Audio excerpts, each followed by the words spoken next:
don't know why my computer did that, but I think we're Could it be true?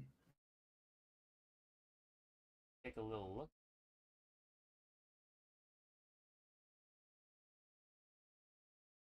Reading moment. Go to Looks like we are live. Starlight. Can you see me? Or like, is it playing for you? Yes, All it right, it's is. playing on my phone, just not on my sur mon ordinateur. Oh my Not on. goodness. Oh, apparently it just got up. There Okay, you let go. me check audio on the thing. Alrighty. I have to down. Okay, here come. Looks like we're going through good. All right. So we're back. Welcome. Has Uh, been a minute. it's been more than a minute. One might even say multiple minutes. A plethora Considerable even. minutes. But yeah, I'm back. Uh, I was away for a bit. Well, I'm not. I'm still away. I live in a different country now, but I now have RGB and everything.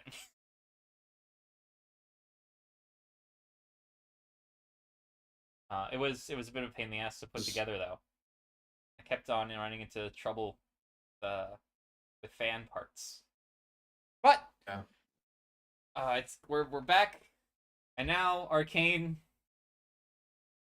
has been out for way too long for this to be relevant. But we started, and so we're going to finish. By God, we are going to complete everything we set out to do. If for no other reason, then we really like the show, and my two favorite episodes are we haven't actually finished yet. 7 is my second favorite, and 9 is my favorite. Yeah. It's been a long time since I've watched this late into the show. Well, I watched maybe most of maybe the we should beginning do. half not too long ago with some friends, but yeah, I'm excited. Well, maybe it's time then we do a quick refresher on where we were, how we got here, where we are. We had the first arc, which was important because we learned about Powder, Vi, Milo, and Flagger? Question Yes. mark. Right, That's and the then one. we meet Silco. We see where he lives. He lives in a place with a bunch of fish decorations because Silco loves sea monsters. This is important. This is the one thing I've been Yes. harping on the entire series. It's important. I think I know why it's important. We'll It find would out be in episode 9. unfortunate because it'd be so much funnier if you still didn't know. But yeah, it's a really great aha moment once you figure it out. Then we got Hextech, we got Jason Victor working with them. Two of them disappear over the course of the show. We don't know where. Oh, I think she puts them all in the monkey, and that's what ends up happening. She blows them all up at once. But she blows up. They have a fight. She saves the family from Silco by killing most of Yeah. them.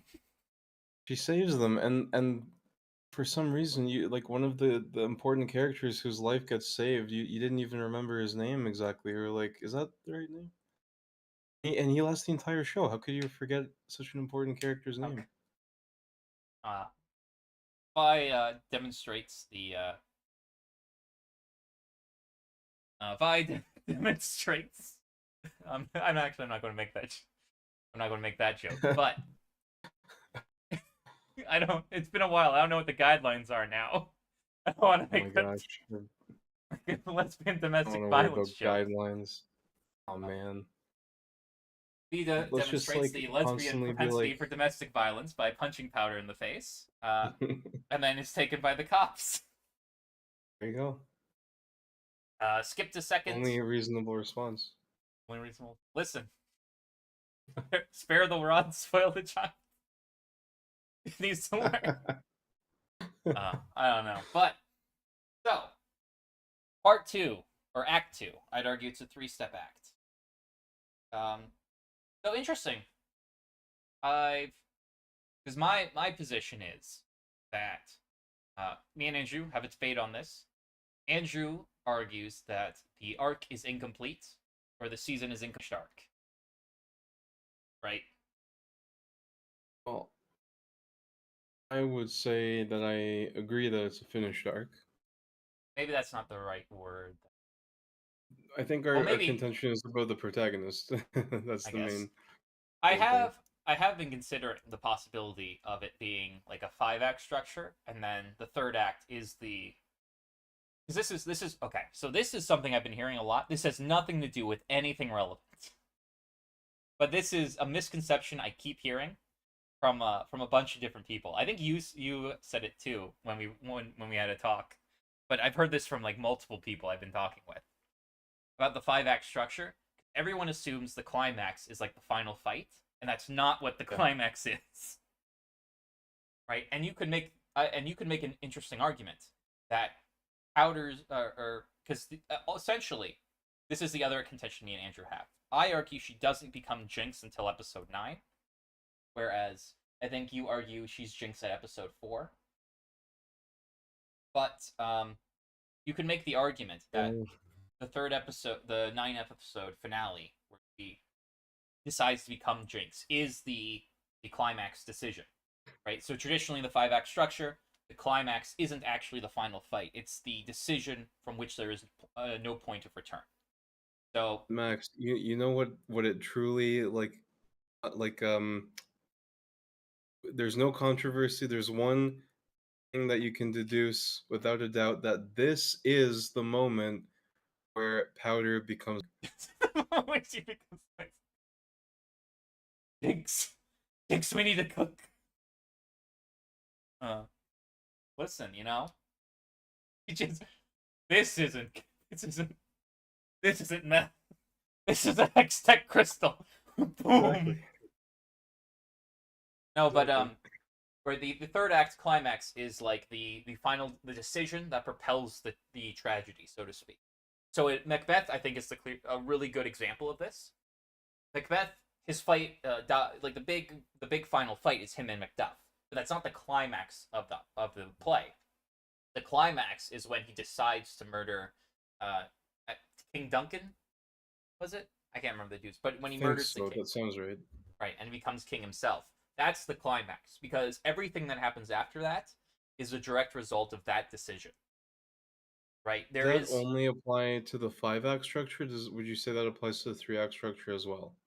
um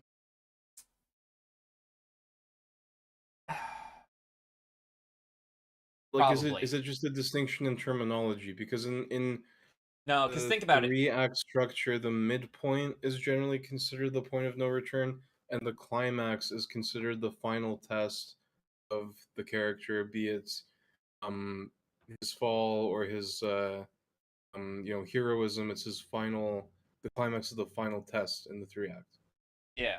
So like 3x probably a little different. Um but right, cuz the 5 act, the climax happens in the middle of the story. Right? So it can't be the final fight cuz the final fight always happens at the end. It resolves everything. The final fight in the 5 act comes in usually act 4. Um act 3 3 act structures. Um yeah, probably the terminology is a little different, I don't know. right? In a Generally, certain way, it's a bit of a distinction without a difference, I yeah. guess. Like generally if you're telling a story, generally there are exceptions to this cuz the first thing you learn in writing is, all the rules, and then you learn about how all these cool authors who break them all. But generally, Mm. when you're writing a story, right, you have your introduction. This is who everyone is. This is what they're like. This is what they're trying to do. And you introduce some sort of conflict. You know, uh, Sam, Dave, and John all have different goals, but Johannesburg, the evil villain, wants to destroy the world, so they have to go save the world or whatever. And then you have this ratcheting of tension up until your midpoint, which is like the and this until we have sort of the breaking of the tension, right? The villain monologue. My plan the entire it was me, Barry. I was the one who jerked you off at supersonic speed, right? Or whatever the fucking thing is, right? You have some. It depends on the story too. Like 5-act structures, we're usually talking about a tragedy of some sort, right? Like typically, like Shakespeare, they don't really hold the weight of his importance as much as the tragedy does, save for maybe like Merchant of Venice, which is the least comedic comedy that he produces, and is my favorite Shakespeare. But yeah, I love Merchant of Venice. Wow, I didn't know you liked it that much. Yeah, it used to Teacher be. was great. That like Oh yeah, when we read it, that was awesome. Great class. shout out to Mr. Gallivan, our 10th grade Yeah, English teacher. man, he'd be I always thrilled. tell whenever I talk about Merchant of Venice, I always tell that story he told us. Every year, at the end of the story, they'd ask, who do you side with, Shylock or Antonio? And it's 50-50 almost every year, except for one. When they went and saw a play of it set in the 1940s. And Antonio's a Nazi. Because of course he would be. He would be like an Italian fascist who hates the Jews. And suddenly everyone's on Shylock's side. There you go. Which also, like, itself is like an interesting like this is the trolley problem, right? Because everyone, not everyone, but most people don't realize that the trolley problem is not actually about the trolley problem. It's about why you're responding differently to the trolley problem than you are the doctor problem. And like the two, right? Everyone knows the trolley problem. 10 people on the train tracks, one person on the other one. Do you divert it? And then there's a similar one that's the doctor problem, which is a doctor has like 10 patients who needs organ transplant, and he has one healthy patient who has all good organs. Should the doctor murder the patients, harvest his organs, and save his 10 patients? It's a trolley problem. And this is why you get all the variations. Well, would you push a guy in the way of the train? Well, now less people don't want to be directly involved. But this is all super off tangent. Basically what I'm saying is generally, you have your introduction, you have the introduction of the conflict, you have the sort of the ratcheting up, right? This is Johannesburg, the supervillain has been destroying cities. A man has fallen into the river, and only you can save him. Right? And There's so also like poor and stuff. Right. And so the tension gets ratcheted up. Right? I'm trying to think of a good, easy example. Right? Like, I'm trying to think of good. I'm just blanking on stories now. But you're all this, or let's just use Macbeth because it's good for the 5-act, and I really like it. Right? You have the introduction of Macbeth as this great hero, and all these and all the side characters, and then we have the starting of the tension. The 3 witches come. It's like, oh, you can be king. It's like, oh, should I kill Duncan or should I not kill him? And it goes up and up. You have Lady Macbeth instigating, like, no, man, you should definitely kill him. Women are the devil. They're succubi sent from hell to ruin your lives. Remember that. If she breathes, she's a witch. She's a succubus sent by the devil. She's a succubus witch. But right, so it just ratchets it up, and there's this tension, right? Hamlet does a good job with this as well. He has this sort of tortured internal grief. He sees the ghost. The ghost is like, "I'm your dad. Kill the fucker." He's like, "I don't know," and then he's talking to his mom, and he sees his dad again. He's like, "Why haven't you killed the fucker?" And then there's a scene in the church where like he ends up leaving but decides he's going to kill him, right? And so there's this tension, more and more gets built up, or in sort of like your action movie, like a Die Hard or whatever. The villains take control of everything, and now they're like they know John McClane has someone he cares about in there, and they're looking around for him, and John McClane's on the clock. And the terrorists are starting to take him more seriously. He's making him go out in groups. He says, look him down. They've isolated him to one of the levels. Right? It's tensioning. And then the climax or the point of no return is like the breaking of this tension, right? There's a I can't remember, but I can't remember the line anymore. But there's a great line, or I can't remember it. But the gist of it is, uh, when we have tension, right? In the tension of the story, it's supposed to be sort of fear based, right? Like we all know that the good guy's going to win in most stories, right? There are ones where they don't. Shout out to 1984. No, he's not really a hero; he's an anti-hero. But there are tons of whatever his name is, Winston. yeah. Wilson is technically an anti-hero. He's not a hero, right? I mean that's an entirely different conversation. But into our heroes, and then we have this final decision where it's you know a great example of this, Achilles. Throughout the Iliad, Achilles' mom. Achilles is a big mama's boy. Is always trying to get him not to fight in the war, and she does all this weird stuff. She hides him and dresses him as a woman so that he avoids, and all this different stuff.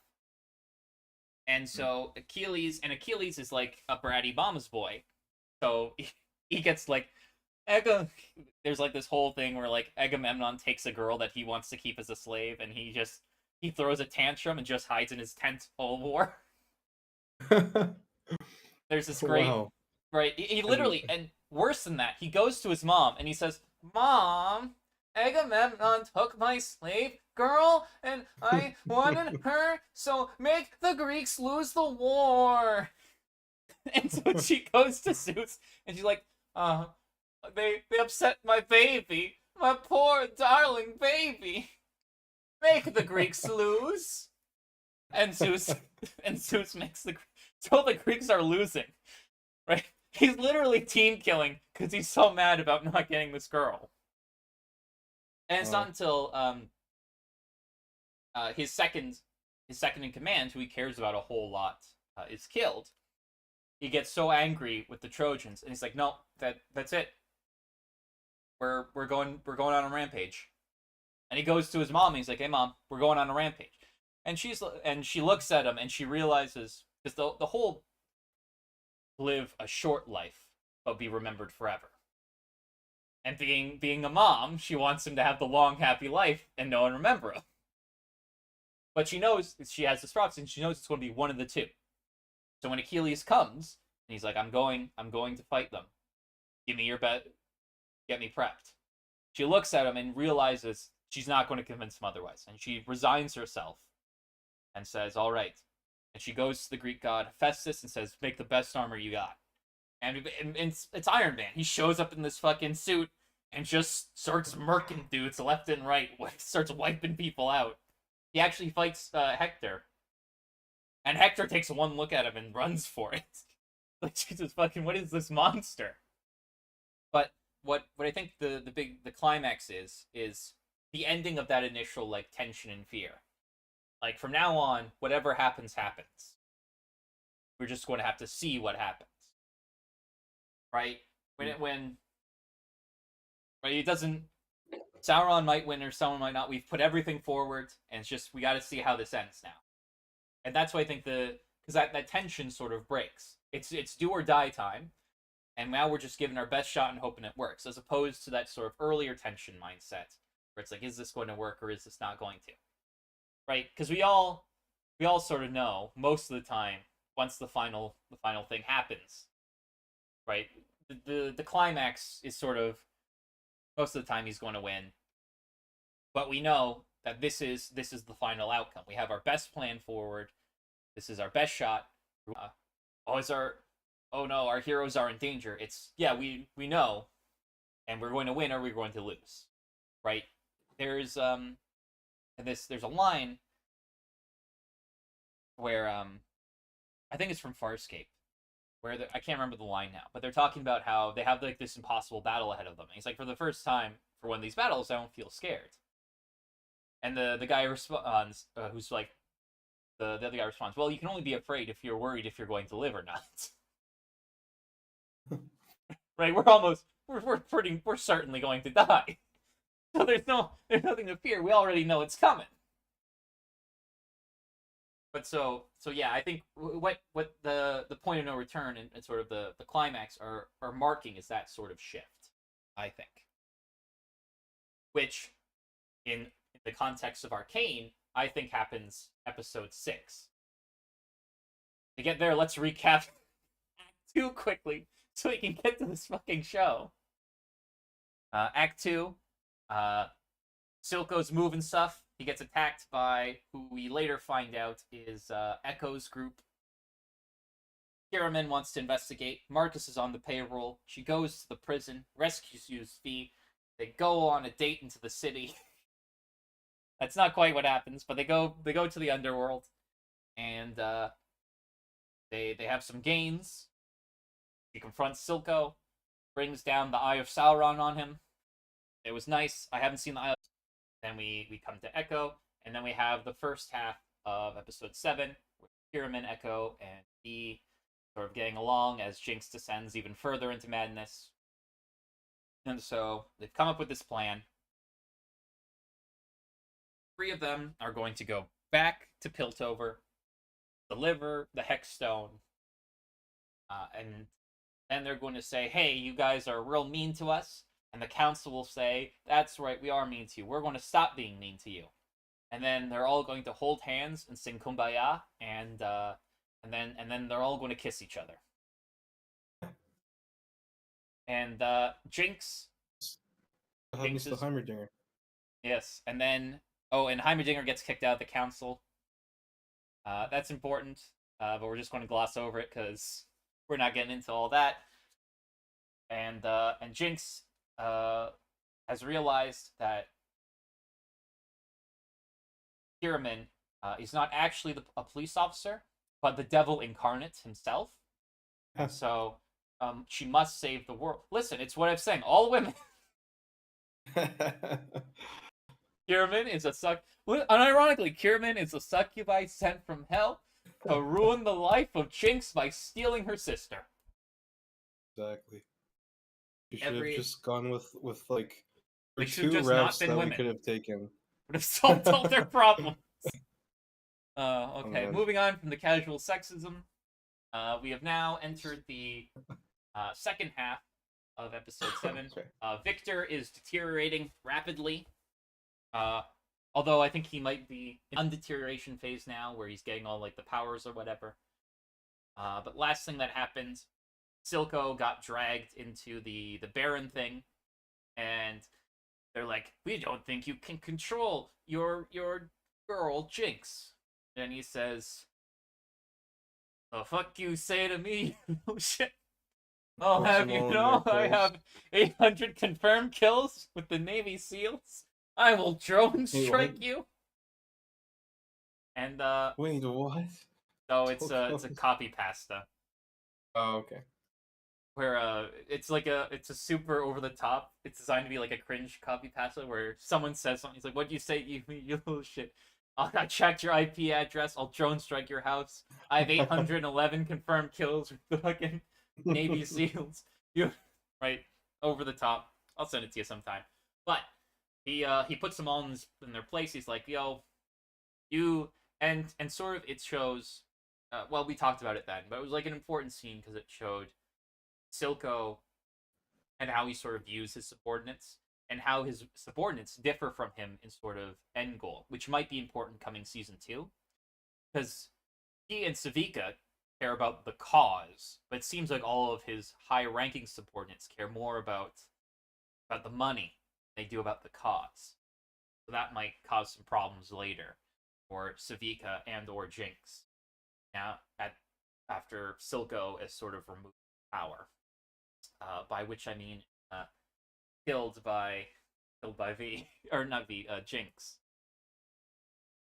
And then he's retained control for now. We'll see what happens, although we both know what happens. And so we're going to be taking a little look at a lady called Matt. All right, Andrew, are you ready?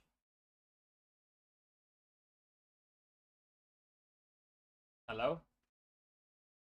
Hey, All right, you ready? Or anything you want to add before we start? I'm ready.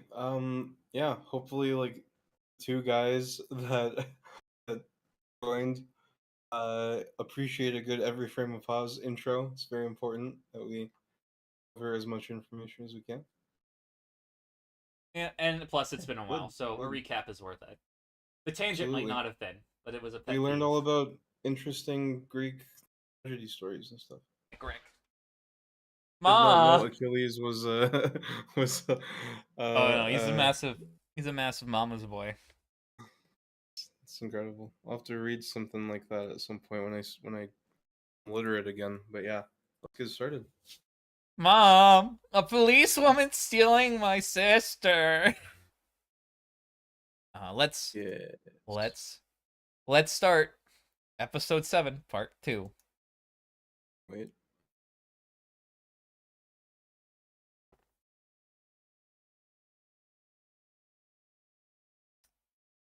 Oh, right. Yeah.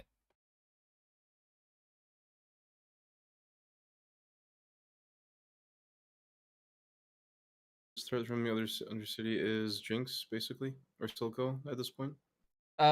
Yeah, Silco and his whole operation. so The fact that basically, the blue crystal was stolen, I guess. yeah. So it's stolen uh to keep listen, when the Undercity is sending their people, they're not sending their best. They're sending thieves, explosive experts. Some, like Victor, I assume are good people. But yeah, but they're super worried because they have the hex tech, and they're worried. Basically, their big thing is they're going to turn into a weapon, right? And everyone knows hex tech is pretty dangerous, and they know, right? And this is all in the context of Jinx doing what is essentially a terrorist attack on Piltover. Hmm. That's what, not quite foreshadowing, but the first time Jinx is in there, it's terrorism. Next time she attacks, it'll be terrorism too. But the important thing is they sort of have this view of the Undercity, and they've realized it has this weapons, and then they've had attacks on, like, not on Piltover directly, but a ton of the officers got killed. Right, that was the fight with Marcus and Silco earlier.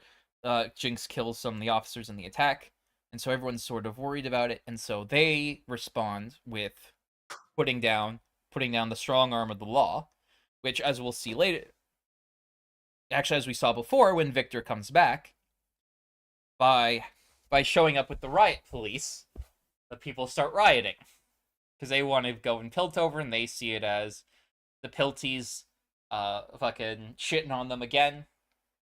And as well, keep in mind, like, the scenario is very similar to what we saw at the beginning of this series, where, like, they went on the bridge and there's all these Piltover guards and all these guys are that. So, like, this is probably something that's, like, in the zeitgeist, right? There's probably the fucking Undercityers are like, yeah, no, we saw this like 10 years ago. We know exactly what you're up to. You ain't slick.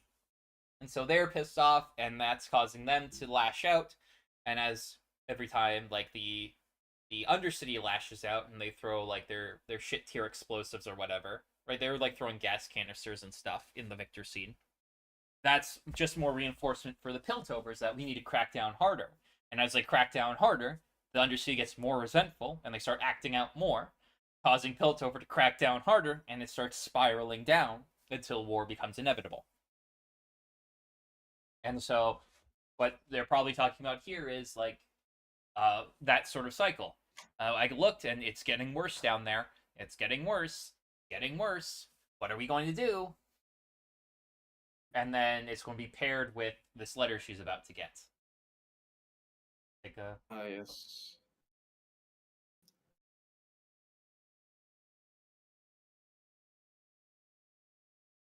and there's sort of the Mel is What's attempting too to. soon?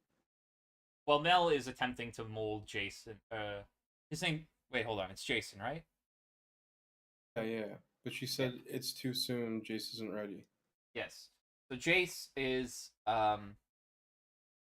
what she's saying is Jace doesn't have. Mel is trying to mold Jace into this ideal person to her, essentially. And she's like, Jace isn't ready. He doesn't have the sort of disposition or understanding or knowledge or wisdom or any of the stuff to really navigate this situation. Right? Because she's going to advocate for to be prepared, and so start making their own hex tech weapons. She's going to do that, which of course Victor is going to be extremely opposed to. Right, and Mel's position is Jace doesn't have the sort of the understanding necessary to make the what is in her mind correct decisions. He's new at this. He's just entered politics. Okay. So it's too soon because he's not gonna make the decision that needs to happen. He's not going to make the correct decisions. And this is in two parts, right? Because she's going to be initially more pro weaponry, more pro war than and so he's going to be with Victor to some degree on the anti-weapon train for at least a little bit. And then he's going to flip for various reasons. He's going to be more pro than she is, right? Mel doesn't like war. Mel is sort of is a very practical and in some sense Machiavellian character, right? We need, right, the big thing, if you ever read The Prince, it's sort of a hilarious read because basically the entire point of the book, they're like there's a bunch of stuff, it's all like good advice for rulers for that time, but one of the things he continuously harps on is you're the ruler of a state, and you didn't think it would be valuable to have an army. You're retarded. This is the dumbest shit I've ever heard. And what happens when you went to war? Oh, what's that? The guy with the army won. Who could have seen this coming? Right, and so this is sort of Mel's perspective. She's like, this is the nuclear deterrent argument. Like, listen, if the Undercity is going to build the nuke, we need a nuke too to discourage them from using it and attacking us. So, So Mel's whole position isn't actually pro-war. It's an attempt to avoid war through practical methods. Whereas Victor wants to avoid war through sort of ideological methods. Right? It's wrong to use this tech for these things, so we won't do it. Yeah. If we use these things, people will die, right? And so Victor doesn't want to engage with. He doesn't want to engage violently with effectively his people, right? Like where he came from. Like he still identifies with them, especially the last episode where he. Was it the last episode? Maybe not. Yeah, I think the last episode's where we learn about his. Well, because like he runs into Jace, right? And Jace is like, these people from the Undercity are gonna. What do you mean these? What do you mean those people? Yeah. What do you mean those? Yeah, and he's like, I'm from the Undercity, right? So he's like, it makes sense that he would be the guy who doesn't want to go to war. Mm-hmm.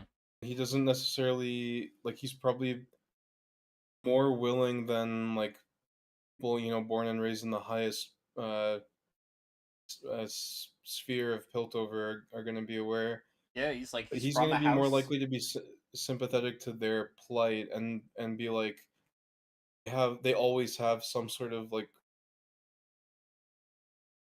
complex way up here, so it's not like you should just immediately resort to just attacking them or having a way to attack them, especially not with Hextech. Especially because his whole thing was Hextech is supposed to help these people, not hurt them. Yeah. Jace is out here. Listen, you're one of the good ones. Problem is all of the other Underseas are getting all uppity. Why are you getting mad at me? Yeah, right, because the idea is, right, Victor has like limited time, and so he wants to maximize the benefit to people of the tech they can create as well. And we can turn to weapons. He doesn't want his legacy to completely turn against him. Right? And he's like, how Right? It's a simple equation. It's fine. How is shooting someone improving their life? It's not. It's ending. Therefore, it is a waste of our time, and it is not good to do. Yeah, but I mean, like, the fact that he's dying is gonna make him even more. Yeah. He's gonna push even more to be like, my tech that I intended for good is gonna be used for evil. Like, no freaking way. Like, no. Will conflict with anyone necessary to stop this from happening. Yeah. So, and then Jay sort of gets pulled between Victor and Mel. So we'll see how that turns out. Yes. Dun dun dun dun. Oh no. Catastrophe. Her Yeah. face too, that's awesome. Yeah. She She's has so nice like, face. oh no. It's good facial expressions. Also, I like this is sort of just like an aesthetic choice. I do like the importance that sort of the um like heraldry sort of plays. Like we don't know who the letter's from, but you should know roughly, or if you're paying attention, you would be able to know like, oh, this is someone related to Mel, because this is sort of their sigil. And there's like a couple of other scenes like that, like when Jace goes and talks to Silco, right? The first thing Silco sees in the letter is like the hammer, which is Jace's house symbol, and then the Hmm. shot is him coming into view, focusing on the symbol, right? And it's not anything like you won't believe what Arcane did with their symbol, right? It's just a cool aesthetic choice that I appreciate, especially, and it makes sense given the context of this as a sort of um not it's not actually steampunk, but it is an alternative Victorian sort of story that where houses are kind of important to the political structure. So it makes sense to have this sort of element in there. We see Mel's house symbol elsewhere, or is this the first time we see it? I think this might be. I think this might be. So I think I'd have to rewatch now. We've definitely seen allusions to it. So like, if I'm thinking off the top of my head, I think like the first scene we meet her, she has like a window that is in the shape of sort of the house seal. And I'm Hmm. sure there's like some other instances where we've seen it like on jewelry or something. Um, but it's the same thing with Jace too. They don't like, hello, viewer. This is the house symbol for this house. Remember this house symbol because it will be cool to remember in a future scene. Remember, this is house. What? Yeah. Medarda. This is house. No one. We see a variant of it. Yeah. I think we see a variant of it somewhere Yeah, we on the window. I just googled it. It doesn't matter. I'm more interested in this than I need to be. Oh, and she has a ring of it that right. apparently That's the other thing. The jewelry I was thinking says of. somewhere. Yeah, So it's yeah, there we go. Anyways, we can move on. right, and it's nice. Like this is one thing we've talked about a lot in the previous episodes.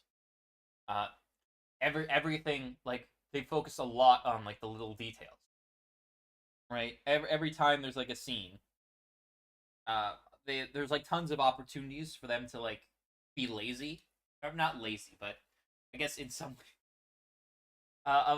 depends how you market it. Some people would call it more efficient, but there's opportunities to like sort of cut effort in a lot of places, right? And they just don't, which is like it's nice, and it leads to some like cool little details that most people aren't going to notice or going to see, and that doesn't really not really that big of a deal. But it just sort of adds to sort of the world scope of it, right? By having all these sort of allusions to the house, it makes sense as a character she would have it, and it sort of gives the places and things with which she has and uses some like meaning in their design, and so it's nice. I approve. I know both Riot and the directors were waiting on my approval, and I'm now giving it. I approve.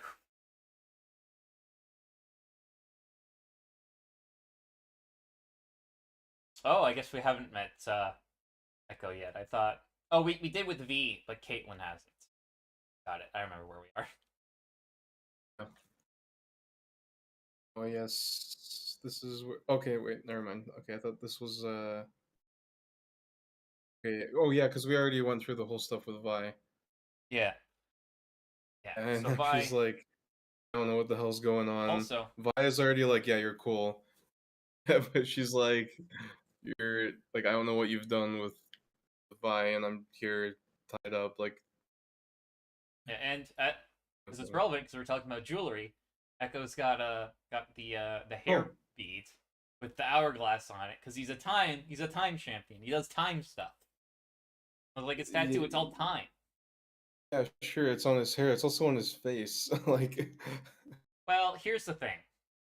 As someone who is critical of Jared Loker's damaged tattoo for oh my fucking gosh. Joker, I think this is a bit nicer. It's more subtle, right? Like if you don't know who Echo is, you're not going to interpret these things as like time-based things, because they're not Yeah, they're not quite that hourglasses. And brings up a question though, because Echo doesn't actually literally have time powers. Right? so Like, so kind of there's no, in in the show he does not have literal time it's like powers. whatever it's called, the However, Z engine or yeah, whatever. he will He go doesn't on. have it in this. No, but his powers are still somewhat time-based, right? He has to. There's limited durations on all of his stuff, right? So that's Mm, that initial scene when he comes in with the pocket watch. They're going to be out in 2 minutes. Let's yeah. make this fast. So it's like it sort of works, but it's meant to be more foreshadowing. It's part illusion, part foreshadowing. I can see where you're coming from. That right now the Why illusion. would he make the choice to get like a face paint like that, right? I'm guessing it's face paint, not a tattoo. It might be a tattoo. I'd imagine it's face paint. Yeah. Um, and to be fair, that's kind of an interesting criticism. Um, I feel like okay, to Like be fair, we don't we really don't have a get, ton of time with Echo in the context of yeah, like all 9 episodes, right? There could be like a ton of good reasons he could have that sort of thing. One, it's an allusion because to like his my sort of current powers. Two, it could be about the finite nature of sort of people, right? He has all these people who are now dead, so everyone's like short on time. There's tons of reasons this could be important, but they're not explored super. But yeah, like also, my interpretation. Oh, sorry, go on. my thing would be there's tons of people who get like tattoos and stuff that just look cool, and so I don't. I think like I think literally it would still work. Like I thought it looked cool, so I wore it, and that would Mm. be fine as an explanation. And then it just happens to be one that's foreshadowing what's happening. But but I see where you're coming from. Maybe we'll expand upon it a little bit in I'm getting at is I think that if there's any significance to it, assuming it's not just it looks cool, I don't know. um, maybe. But assuming there might be some sort of meaning to it, the only thing I can think of is somebody is particularly interested in the idea of time, whether it's and it's like a double-sided hourglass. It's the time that kind of falls away, and the time that kind of builds up, so that the time you have left and then the time that's over, you have both sides. So side like what we've gotten from Echo is the vibe of very much like we're gonna like treasure the past, like the people we've lost for the sake of like building something better or whatever. Mhm. Not to sound too much like a certain slogan. Yeah. That's, you know what I mean. Yeah. I wonder if like he's got that nostalgia, like the vibe you kind of get with him meeting Vi. It's like, oh, that was a long time ago. I wonder if it's like, yeah, like he does care deeply about, Times have the people that changed. he's lost and stuff. Yeah. Yeah, no, there could be. Yeah, there's a lot you could put into it, and that works well with his character. And then it also just looks kind of cool. So I think I think the illusion's strong enough that it's not to compare, the Joker is like damaged. Okay, why does he have it? Because he's damaged. Yeah, that's Okay, completely dumb. right? That's not That's that's one step removed from a character like walking on screen saying, "Hello, I'm about to undergo a character oh you cut out moment a when bit. I'm actually gonna." Oh, yeah, I was just. Can you hear me now? Yep. I was just making a joke about like a character just saying their, laws and beliefs and whatever. Yeah. And then the argument was, no, it actually is a real cool backstory. I'm like, oh, what is it? The Batman punched him once and it broke his nose, so he put damaged. Like, that's fucking dumb. Right? Rule of thumb: one, if you're going to do some sort of tattoo that's sort of like this referential thing to their sort of make it an image. Right? Don't put the literal fucking word. Mhm. Right? Like, Mhm. unironically, if instead of writing damaged, they had put like a cool tattoo of like a broken window or something, or like shattered glass or something, that would have been better. It wouldn't have been good. It would have been better. And then the other part is sort of the tattoo sort of starts and ends at the same place. You get no mileage for it. It's tattoo. What does it say? Damaged. Why? Because he's damaged. Great. That's it. That's the whole. That's the entire depth of interpretation. Whereas we look at this tattoo, it's like, well, this could be about a lot of things. It could be about this. It could be about this. It could be all of these things, and it all works together, right? So there's like the it's more interpretable, and it's more it's less literal and less direct, right? And so this one works a lot better than fucking damaged, and that's why I think anyway. Um, and then yeah, the other thing is this one looks good, right? Like the coloring works. Right, he has the white hair, which sort of blends in with the white face paint, which really contrasts well with the dark skin. Don't cancel me. Uh, whereas Jared Leto's is Yes, like very. damaged in like loopy letters for no real reason, and it's like not even like a font that's associated with the Joker. Yeah.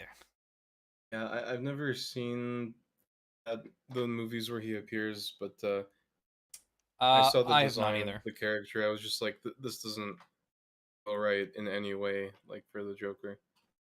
Actually, that's not true. I saw him in Suicide Squad, and I came away with meh, I think, which is actually it's an interesting contrast to him versus like Joaquin Phoenix, because he's like a method actor and he was sending like dead rats to all of his co-stars and whatnot, which like when I read about it sounded cool and like a little punk rock, and then I thought about it for a little while, and someone else pointed out like comparing Joaquin, all of sort of Jared Leto's method acting stuff, all the cool things we heard about, quote unquote cool, right? As cool as sending like fucking dead rats to people is. It was all stuff that was like off screen and wasn't in the movie. And it's like, what is the fucking point? Like, this is just now you're just being an asshole. And nothing really translated well to the screen, and it wasn't super great. And whereas Joaquin Phoenix, right, the Joker, the scene where he gets in the fridge. I don't know if you remember that. Right, he's Cut listening out to. for Oh, I a don't know if you second there. remember the Joker with Joaquin Phoenix. You remember when he gets in the fridge? Yeah, Yeah, that was I was entirely very confused unscripted, as to why he got in the fridge. right? But it was I know it was. It entirely was like, right.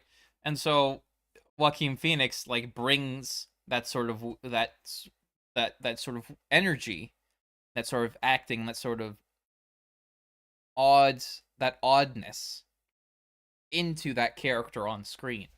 Whereas it seems like Jared Leto just fucks with all the cast as a method actor and doesn't do anything interesting with the character, which is, whatever. Yeah, it's like there's interesting criticism of method acting. Yeah, I'm not against method acting. I know a lot of people don't like it because they sort of They're like the assumption is like it's gonna go in the Jared Leto route and not the other route.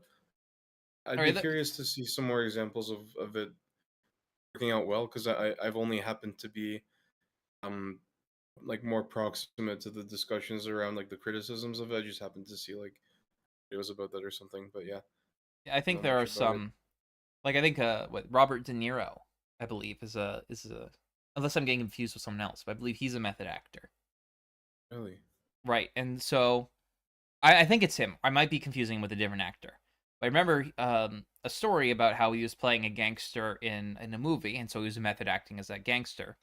And so prior to that, he had to talk with like the people. And he's like, don't make sure that me and that other person are not in the same vicinity, right? I want to avoid this person while I'm method acting because if I'm method acting, I'm going to try and kill him. And so, whereas which is like probably, you can make the argument, well, that's a bit too far. You shouldn't have ever been in like a mindset where you do that or whatever, and that's fine. But the issue I think, particularly with a lot of like Jared Leto specifically, is he will method act and he doesn't take into consideration, or it seems like he doesn't take into consideration how that like affects the cast around him. So like he's sending like dead rats, and I think he sent like used condoms to them, which is like a bit of a dick move. Also, weirdly, not something the Joker would do, which is like the weirdest part of it. Like, why? That's not something the Joker would do. But right. The problem I think with like Jared, or what I've seen with a lot of like Jared Leto stuff, is he's like severely inconveniencing everyone else and not even get anything good out of it. Whereas like most people aren't complaining about like great actors who are method actors. Um, because they tend to get really good performances, and and they're not fucking mailing shit to their co-stars, right? So I think it probably depends on the person. It also depends on the role too. Like if you do high school drama, there's like probably depends on the teacher in the class, but there is, I think there's like in like the 12th grade drama class, you do like method acting for like a set period of time where you just pretend to be a character. And if like a high school student can method act as like a character and not get expelled for it, I think there's probably room in like the professional setting for a method actor. Yeah, I mean, I don't let you do much in high school. And it probably depends on the character too, right? If you're playing a character who's like a like from office work or like an accountant or something, like Yeah, you could then probably you method can. act that a lot easier than like a serial rapist, you know.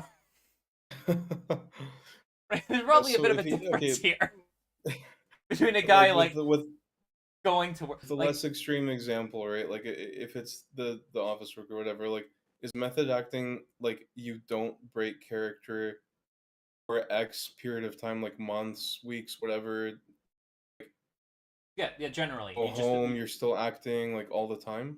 yeah, Hmm. right. So like Seems let's say pretty you're intense because like you're yeah, it's always very intense. working. Right.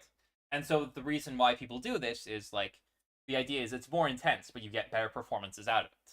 Because the idea is eventually you get so used to doing this personality that it's not really acting anymore. You just sort of have become this person for a little bit, Oh, right? What's it? The old Karate Creed. Uh, your words become your actions, and your actions become your values. Right? If you act a certain way, eventually you're just that person, right? Regardless of what underlying things, and then you have to sort of decompress and go back or whatever. But yeah, So like, who's to say that they could just like get rid of that person? well, sometimes they can't. Here's a good example of this: Heath Ledger, another Those Joker. values and stuff. Right? He was a method actor who played the Joker, and as a result, he said, I'm pretty sure, that the Joker to him, because he method acted this character, was like the saddest character he's ever sort of played. And he goes on to sort of to commit Minecraft, so to speak. Right? And so there might be some like overlap, like if he hadn't method acted this character, what would have happened, right? So, you know, there's some like interesting questions, but on the other hand, right? To quote Jordan Peterson, some people think you're free to go to hell in the handbasket, and I can't really argue against that position. You wanna take that risk to produce your art. I don't think it's really my place to come in and tell you can't do that because it's not good for you.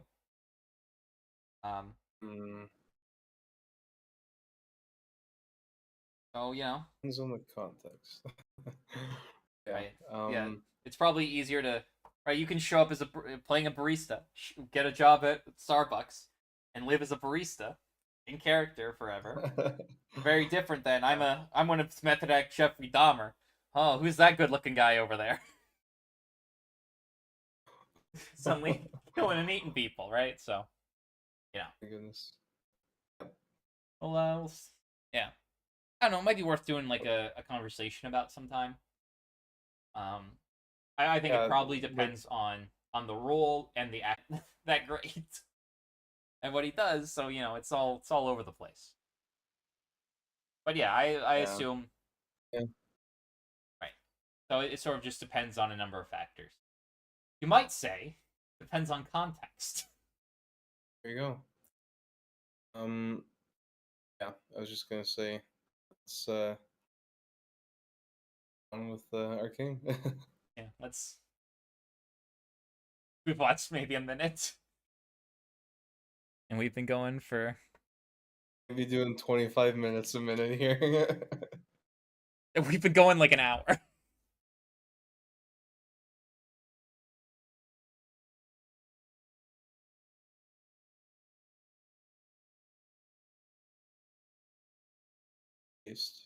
And the facial expressions are like really nice.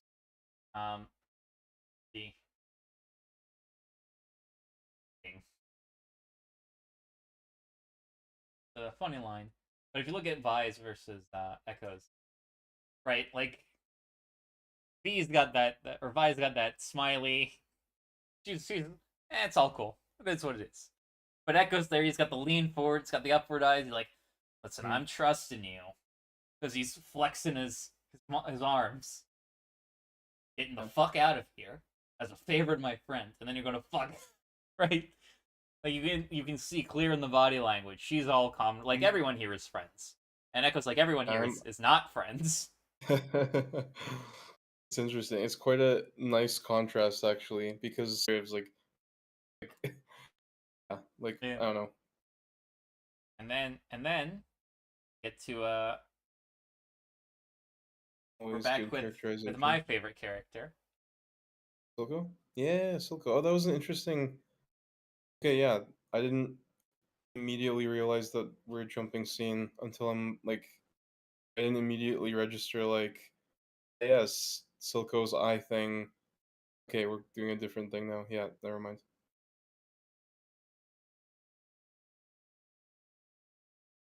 He is wearing pink. I can see why you're confused. No, I wasn't. I was just like, my brain didn't catch up with what I was seeing. Who's that in the corner? Come on up. Like a demon. Can you wait? Is this one of those situations where you can see Jinx before she rushes out? I don't think so. You can take a Okay. look. You know, like focus down. it's Yeah, I Right guess we now, can't. I think she's supposed to be behind the. Okay. Yeah, and then we have the zoom in. So we're probably going to see the hands first, then she's going to zoom up around. And yeah, Yeah. hand there. But also, it's sort of I like this as sort of a metaphorical scene, right? Because Silco, um, I think it demonstrates Silco's reliability a little bit on right. He's trying to put this thing in that he's had Jinx do for him forever. So Yeah, true. Because yeah, he had no problem in the beginning. Just all right, next thing, and now he can't once in do a it while. without Jinx, which is sort of like a nice like a minor thing, but it shows how much he's come to rely on Jinx, or I guess I would argue Powder at Mm. this point still. All right, yeah, Powder Jinx, the mesh. That's what I'm gonna call her, the mesh. Mesh. And how she's come to rely on the mesh since where he started. Right now, there's stuff he can't do by himself anymore, because he relies. And honestly, the word the psychologist would use is codependent Mm. I on actually Jinx. I love this scene quite a bit because it also consolidates Silco's constant persuasive ability, and like he's just and also he obviously knows Jinx very well. Um, and he's able to like completely like well, I guess not to get too ahead of ourselves here, but like he's able to handle situations. She's at the point where she's like, totally like don't trust you right now. I'm gonna like Mhm. sneak up on you and like screw with you. But he's like, okay, calm down. Like Yeah, I also have we'll see how that plays out. I also have a slight difference because I think a lot of people they're sort of I don't think Silco is I it, I don't think Silco is like in control of this situation really much. We'll Mm. talk about it, but there is you can tell like so there's with sword manipulation, right? He's come to Oh, us like they're back for the crystal, not for you. He knows that's a direct lie, right? Whereas someone who is a bit better would never say that, but they would lead someone to believe it. Whereas he's positing that argument and defending it. And I think part of it is one Silco's sort of communication style, but I think a part of it is Silco in this sort of interaction is genuinely scared. Not that Jinx will like hurt him or whatever, but that he'll lose Jinx. And so he's sort of just looking for what phrase, what words get me to Jinx back on team. Which combination of words? And just goes through the list. And this is what he finds. And so it feels well, we can watch it a little bit, but it feels to me like this scene is him more trying to desperately grasp some argument that will work on Jinx than it is him uh, like oh, I see you've arrived. What you haven't considered is my 8 billion IQ, and I'm going to browbeat you into submission with my superior intellect. yeah. Um, Let's see how it plays out, and I'll see what I think after all. Definitely not in control now. It's like it's. I think the scene does have the example of like the dynamic shifting tension, switch. yeah, Yeah, right, which we see a lot in the show. yeah. Which we talked about that with, especially with like him and Tom. She has like the pain the eye device. She's like pushing him into the chair. Like she has all the power right now, and then that will shift to Silco at the end. But there's a difference. What I'm sort of suggesting is when Marcus shows up, and when Silco shows up, Marcus shows up as the person in power, but his understanding is mistaken. Right? Silco is always in power throughout that conversation. Marcus, and to the extent the audience just doesn't realize it yet, and so Silco then begins to slowly and methodically peel away all those layers until Marcus sort of realizes, oh, I'm You're the big fish. I'm the one. It's the fucking listen. I'm in danger, right? Where so Silco, and this is the same with the fucking the Barons. He shows up, right? He's in control the entire time. It's just the people around him don't sort of realize the difference in control, and this is part of a sort of a shift over I think the course of the entire season, where he starts off very much in control of everything, and as the series goes on, he starts losing that grasp. Right? We have the Barons are starting to revolt, but he's still in control. He brings them back into line. Jinx is getting harder and harder to control. She's disappearing all the time on him. He can't find her. And then we ultimately have Finn's attempted assassination, which Silco's not in control of at all. Right? He planned Savika to murk him. He's complete fits given that she's ultimately going to go die at the end of the episode, and Savika will have to take over what's left of the organization. Or how well that works out, we'll have to see in the next season, I guess. But spoilers. Listen, the show's been out for a while. If you haven't seen it, that's on you. The and to be fair, this is part 7, episode 7, part 2. You should have realized we were spoiling stuff before now. Two guys that joined the stream over time are the 2 guys who haven't seen Arcane.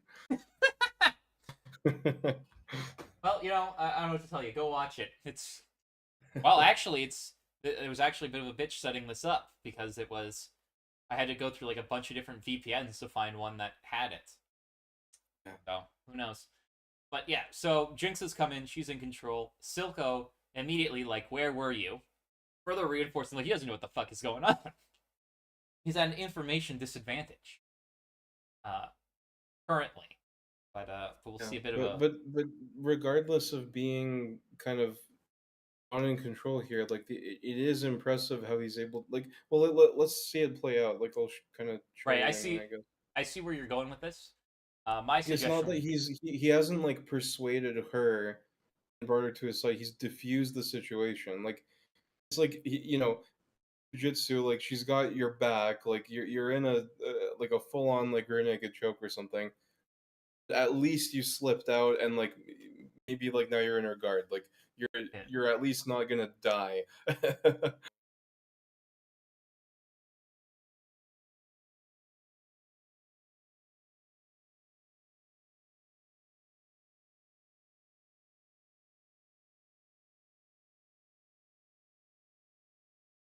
This is once again display.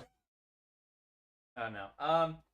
Right. So we have the dialogue is like well written, right? Chasing down dead ends is a great sort of double entendre. I think it's still double entendre, even though it's not like a sexual thing. But right, chasing down dead ends. Of course, she's referring to her sister, who's supposed to be dead. And guess what? Not all the ends are dead, like how my sister is alive. Right? It's like it's a great. Mm-hmm. The dialogue here is like well written and it's sort of poetic in a way, right? As opposed to like what's it, the millennial TM rating. Yo, I was chasing all down to find this lady who you said was dead, and I was like, she's not even dead, you. Like some fucking dog shit. Right? So there's like a the term we would use is wordsmithing. That is it's very well done. I was trying to do this. I was writing for my text game the other day because although I'm relying on GPT for the dialogue, I do write the actual pre-written stuff, like the scene descriptions and stuff, and I was like, man, this should be like really like not like flowery, but like it should convey some sort of like emotion and stuff. I was like, I can't figure it out. Okay, you're in a forest. You had a message. It was stolen. It was on that. Yeah. Like, listen, wordsmithing is hard. There's a great example. Headache of being knocked out and stuff. Like I had no idea. There's a poem about an albatross. I think it's like 8. I can't remember it. I think the poem is 13 words long and it took him 8 years to write, or it's 8 years wrong and it took him 13 years to write. I don't remember the details. But the point is, like, you can spend um, a lot of time writing and rewriting and getting like sort of the perfect words in order. And the millennial TM writing is sort of I think it's a bit reductivist to say it's like all millennials. But what's essentially happening is that they've rejected the wordsmithing as a premise to create like an alternative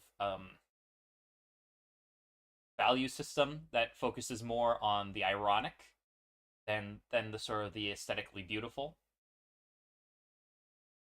which I think is sort of what's happening there, right? The dialogue is supposed to be like a little aesthetically unpleasant because it's meant to be funny because it breaks that convention of sort of wordsmith. And to be fair, like the first few times it was done, like the first Borderlands is a good game, right? And it was funny when they sort of when they do those writing conventions a little differently, but then it sort of gets consistent, and then nobody likes it because everyone's doing it.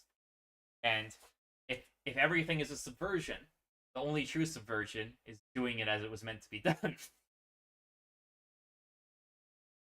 But yeah, let's head.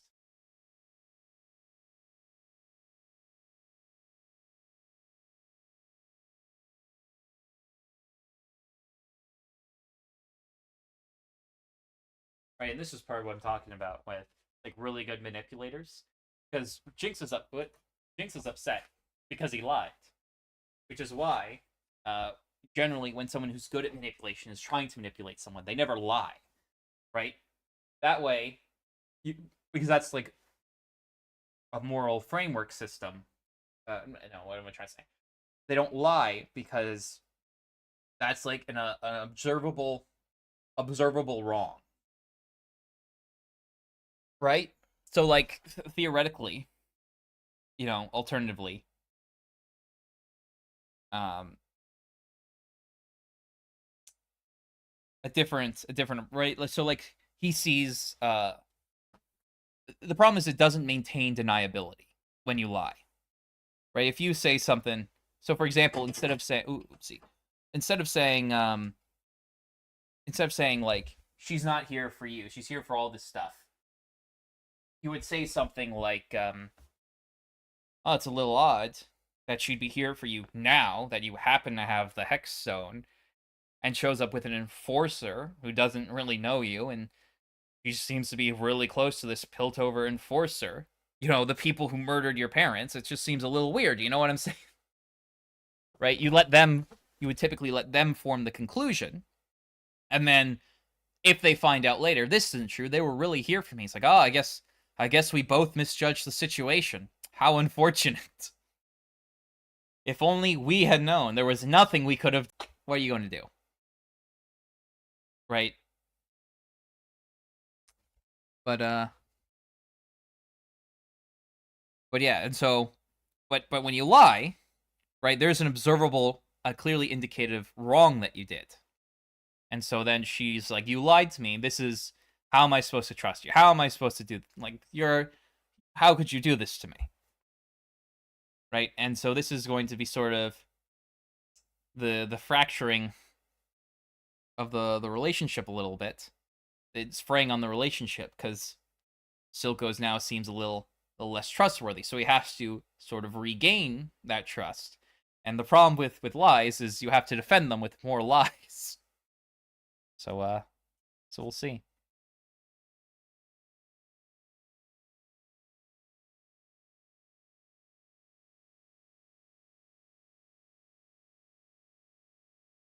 And so we get what we know is a lie because he's talked to V and he knows she's back for her. And so now now we're here. Are you still here, Andrew? I haven't heard you in a little bit. I'm still here. All right, cool. From time Also, to time, there are some difficulties in hearing everything, so I might not respond to something when it would be reasonable to do so. okay, I'm just checking you haven't dropped or anything. This would be a lot easier if I had multiple monitors. I see why streamers have multi-monitor systems now. Sure. But we'll, let's head back because what I like about the design and how they animate it is you can tell like the not the good eye like and the facial expressions with that good eye will indicate sort of what he's feeling beneath, whereas the other eye doesn't because it's all fucked up. But It doesn't because move as much.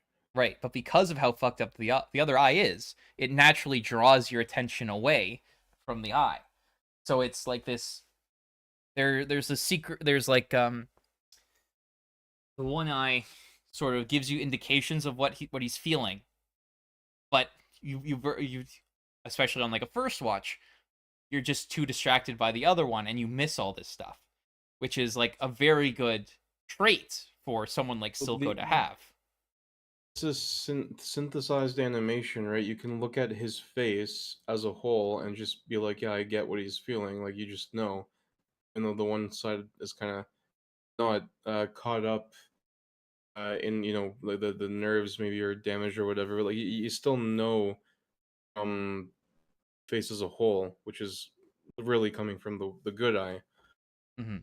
Yeah. I think there's like subtle elements. So like the sort of the sort of word expression indicates like a little bit of dominance, I think. So like if we listen, she's back for the crystal, not for you. The tone is very, very dominant. Like she's not back for the crystal. She's back for the crystal, not for you, right? But if you look at sort of the eye, the eye on the good eye, there's like this. It's very subtle, but you can notice like this twitching in it. That's sort of like betraying this underlying, at least how I interpret it, this underlying fear. So like, especially being in this being the type of profession he is, he has to be able to demonstrate confidence and power when he might not have it. And so what I think is happening in this scene is he's has that bravado, but he has that dominant attitude. But underneath that, he's really scared right now of potentially losing Jinx. And so there's this slight mismatch between how he's speaking and these sort of subtle eye movements. Right? So if I play it, no. If I play it again, if you look, the eye sort of twitches a lot. Yeah, it's shaking. Yeah. Yeah. Wow. Never. What? That's insane. That's legitimately nuts. Yeah, and this Like is what literally like shaking. right. So this Did is not like the notice little that. details. And so how I interpret that is he's put on this. He's like, I have to convince her, and this is how I do that. But underneath, he's like having this internal panic of Jesus Christ, Yeah. I'm about to fucking lose her. And this is Yeah. part of why I say that he doesn't have as much power as he's projecting, and why I think he's less doing 4-dimensional manipulation and is trying to grasp for anything that works. Yeah, Because yeah, for sure. But ultimately he would lead her to that conclusion if he was doing the weird that she's shown up with a Piltover. Where has she been for all these years? Have you found out? Has she indicated like did you know that this lady's looking for the hex tech? Where is the hex tech? Oh, they have it. So they took the hex tech, but not you, right? Whereas he's like, how do I get here? Caitlyn doesn't care about you. That's the only way. Project lie. Start defending it.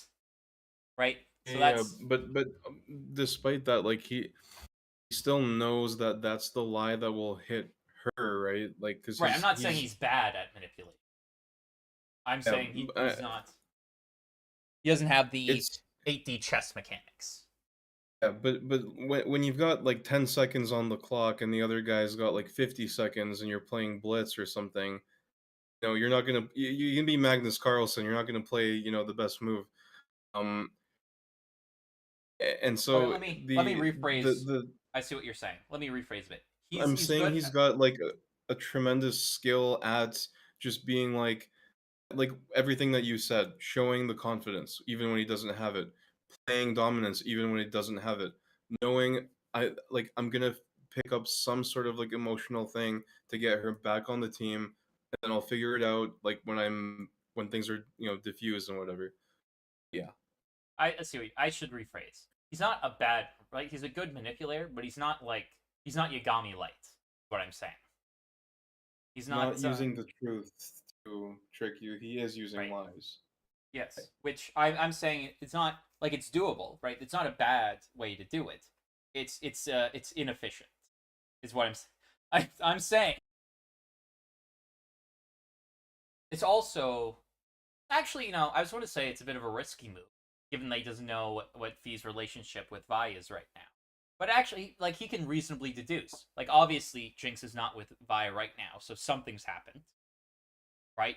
And he knows Vi's injured and still looking for Jinx. So he knows that they might have met, but they haven't. Something's happened. They've been split up again, and so it's not an unreasonable deduction to make in this situation. So I'll say, like, on a scale of 0 to 100, he's probably in like the 80s.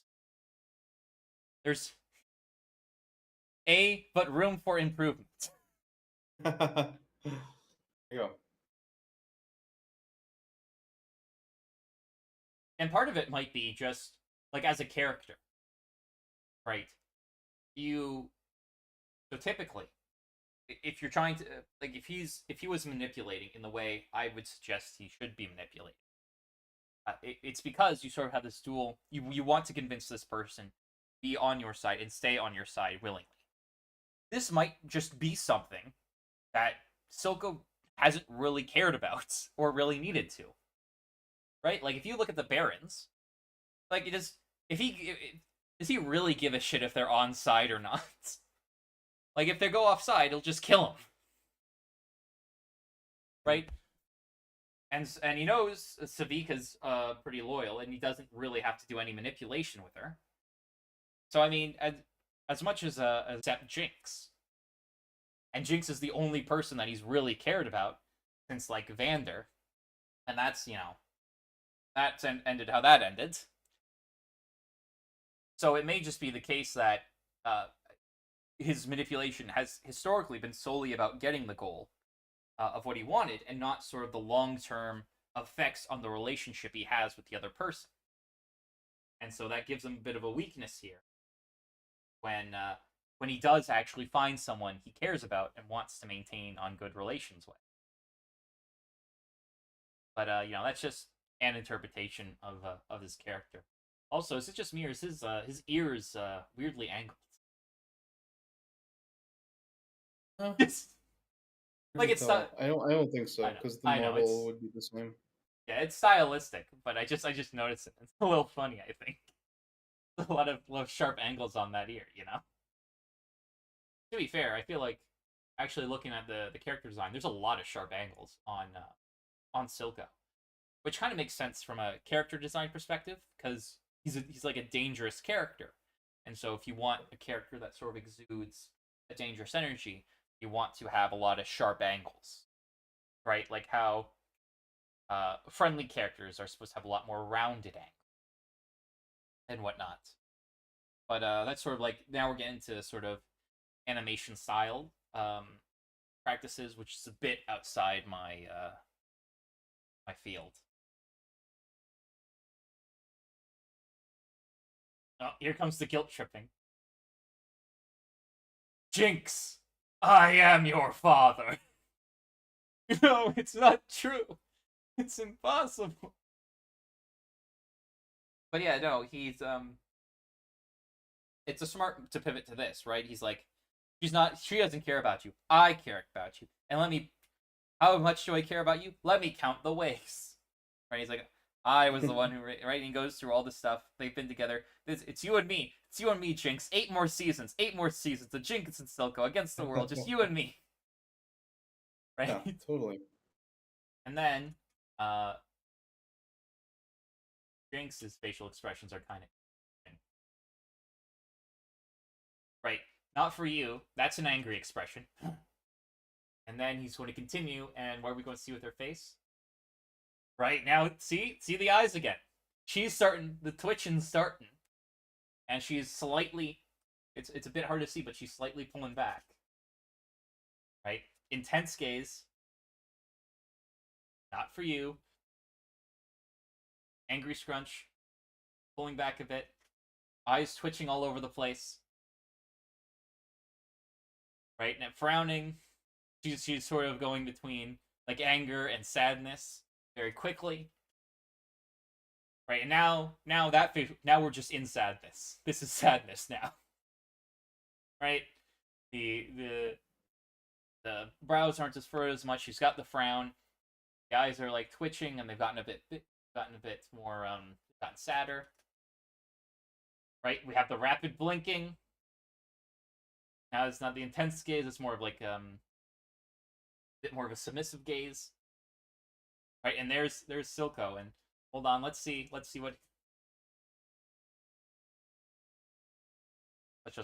let's play what Silco's doing. Let's watch this. Right, and he's taking advantage of that by pushing forward a bit, right? He's put the arm around her hand. He's moving a bit forward. He's taking space, right? And if you look, the eye's no longer twitching. It's dead focused.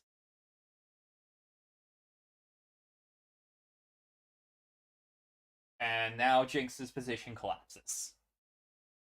Right, but there's so much happening in those like subtle, tiny animations, right? That tell you exactly what they're thinking and what they're doing, and showing that shift from Jinx being the one dominating the conversation to Silco being the one dominating the conversation. And then you have like the intense gaze. He's like, Jinx and Silco, 20 seasons in a movie, and her position collapses. We have the flashing around. We have the whispers coming in, all the negativity and the negative doubts and everything coming in, and just crushing the position. She has hung her queen. The position is collapsing. There is no integrity. He's taken space on the board. What's going to happen? We have the glimmering, right? The eyes are moistening up. They're closing. She's trying to prevent tears from coming out. Everything is falling apart. She's these terrible cringe, like oh god, terrible cringes as we collapse entirely into the 43 movies. And he's got her in a 3-move psychological breakdown. Right, and then once the position has collapsed, she has fully surrendered the position. What comes next? You have to complete the weapon. We have broken her. She's been broken down, and now being in the manipulatable, submissive, in the sort of "I'll do what you want" phrase. What? We have to complete the weapon. Because Silco probably doesn't realize at this point she doesn't have the hex tech. Right? So this is a bad move. It's a bad move, but it's a good move. It's the wrong move.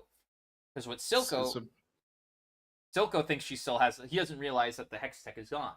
But from Silco's perspective, what's going to happen now? Jinx is going to agree. She's going to go back to her fan cave, and she's going to start working on the hex tech away from V, where V will not find her. He'll handle things out here, and by the kill V, then when Jinx comes back, she'll be ready with the weapon, and they can go take Piltover. Except, what he doesn't realize is she has to get the hex tech back first. Yeah, which means more interactions. Actually, exactly. Yeah. Right. Vi, right? Yes. Sorry. More interactions with Vi. But yeah, so it was a good move, but it was the wrong one. And this is part of what I'm saying, that initial conversation is what propels our. But here we go. Complete the weapon, and what's Jinx going to do? Barely avoiding crying. Fixes, helps him with the eye, and disappears. Also, nice touch, the monkey mug. There's a monkey mug right next to Powder's owl thing, which is a nice touch that he has all this stuff from her on his desk, further reinforcing that he cares about her, but also I don't know, might be some symbology with the monkey being a little upset, like Jinx is now. But yeah, she He runs away, and part of it, I think, is she doesn't want to cry in front of Silco. She doesn't want to appear weak. Right? Her whole sort of personality is, or her whole sort of worldview is, Silco loves me because I can be strong, or I am valuable because I am strong and can do things. If Silco sees me cry, I will not appear strong or capable. Therefore, he will like me less, and so runs away. Perfectly in line with her character. And we are going to go get the hex tech back. And this is further sort of the after of Silco, right? He's obviously he's in pain, but he has this sort of dancing like, okay, all good now, all good now. Jesus Christ, right? It's that sort of not relaxing panting, but the expelling of stress in sort of the breathing. There's also like the wide eye. I like the wide eye last. Like, wait, what the? Oh.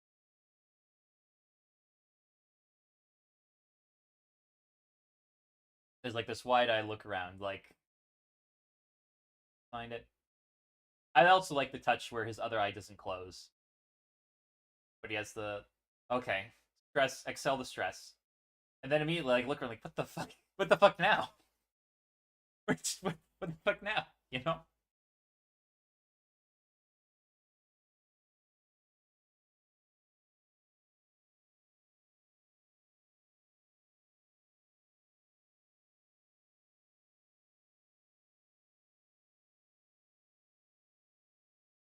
And then we have another confrontation between Echo and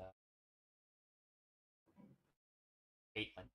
Oh, was there anything you wanted to add on the last scene before we start this one? We're okay. Let's go. Okay, cool. So Echo obviously doesn't like Pilties. But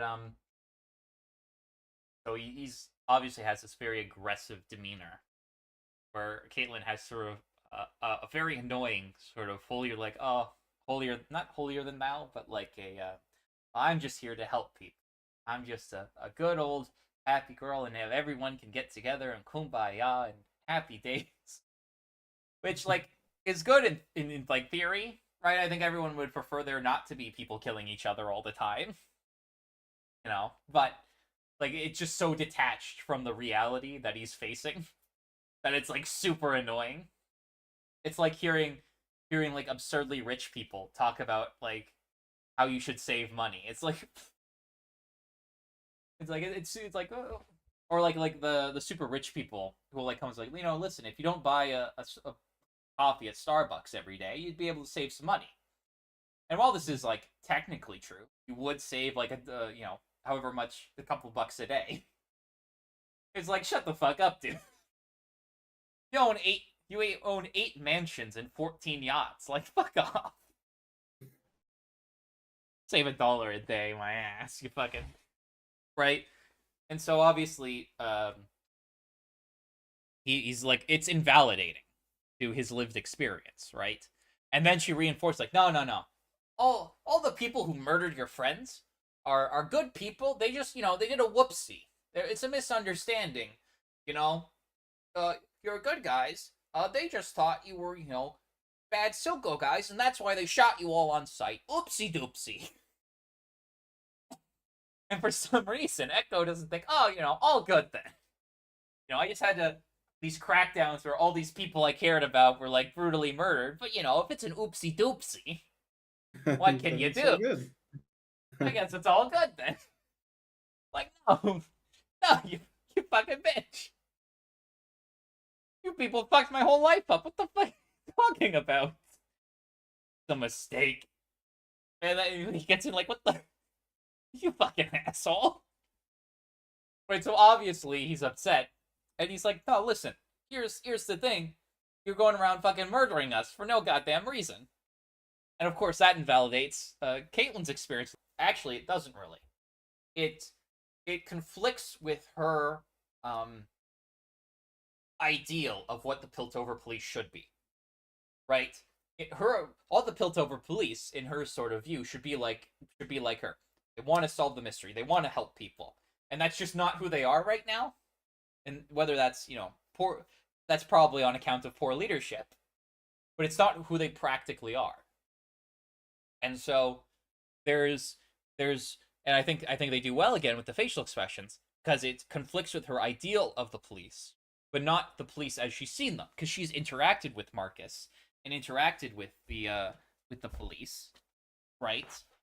And so she has sort of this ideal of them and this practical analysis of them, which are in conflict. I think that shows really well when she says that's not true, because she has like that moment of like that taking back. There's like a moment of confliction. Take a look. Right.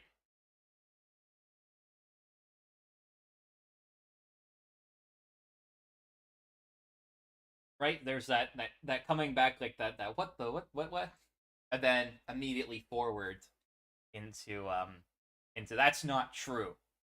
We would never.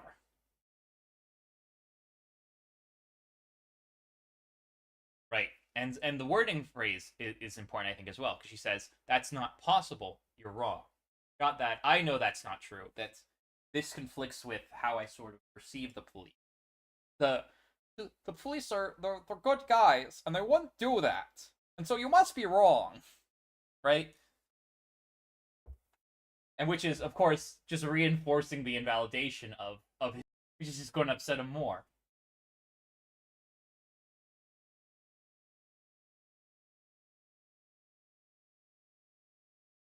Oh, hey, look at that. Vi solving an altercation without violence.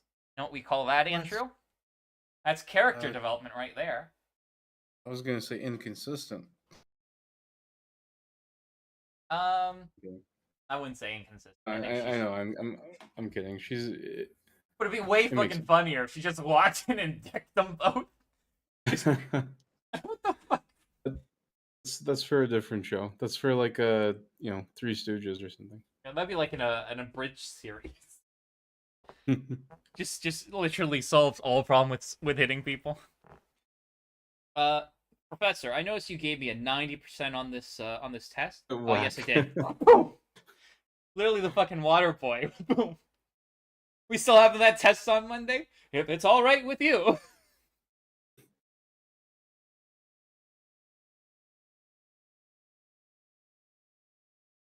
Snap.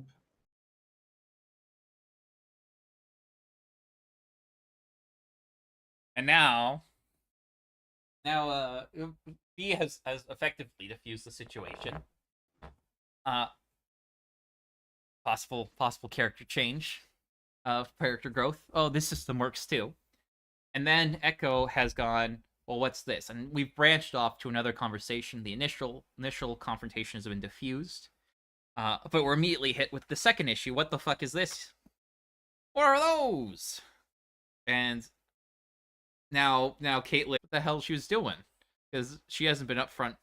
She hasn't been honest. But, and this is the important part, Andrew, Caitlin never lied about her intentions. She just wasn't very forthcoming with them. So it's repairable. There you go.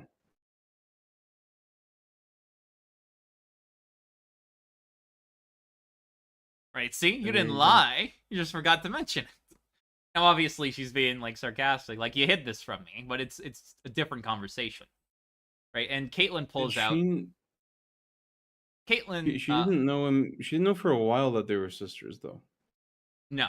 She didn't know. Right? Vi's hiding stuff from her, and she's hiding stuff from Vi. Right? Vi's hiding that they're sisters. She's hiding that they're there for X-Tech. Right, this was part of the initial relationship, and they've grown a bit together since that, and Caitlin has learned Vi's secret. And so the move now, which is the one she makes, is, okay, you don't trust me, neither of you trust me right now. Vi trusts her, but she's not, like... Echo doesn't trust her at all. Vi... probably trusts her, but knows she's holding stuff back from her, and she doesn't like it.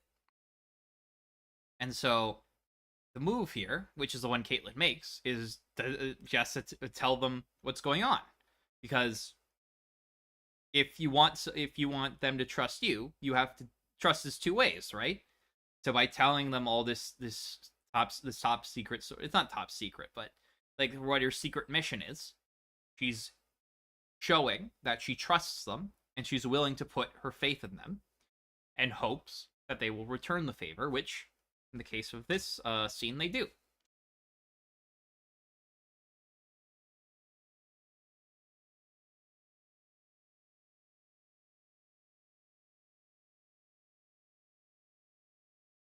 And I like the, if enforcers are becoming a bit more aggressive, that's why. Right? She has She's careful to accuse them as well. yeah, it's I forget what the actual term it is for it. I remember a great example. Protein redistribution. So it's this diary someone wrote. I don't remember all the details, but basically they had they were on like the Oregon Trail or whatever. They had run out of food. A number of their people had died. So in order to save the ones who were surviving, they engaged in protein redistribution from the deceased. Oh. Right. Wait, what the heck does that have to do with this? Well, instead of saying, if the reason why they're going around murdering you and beating the shit out of all Oh. your people and fucking, the reason they get a bit more aggressive. Okay, euphemism is what you're Yeah. thinking of. Right. Yeah. Thank you. Right. But it's not quite, euphemism isn't quite what I'm looking for.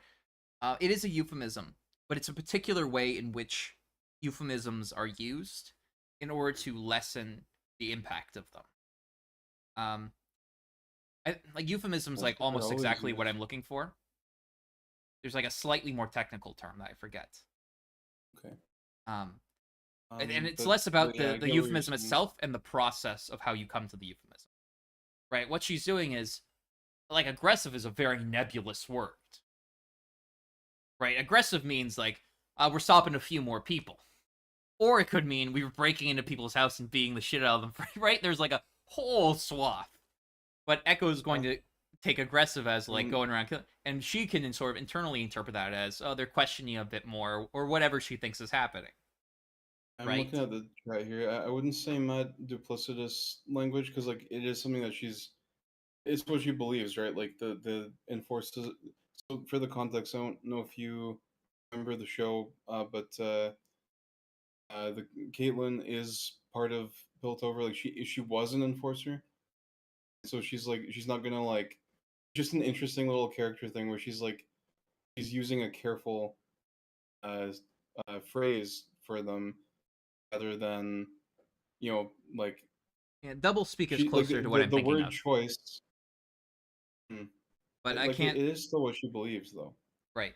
It's like a super technical, like It's not a big deal. psychological. I can't remember the detail. It's not super important.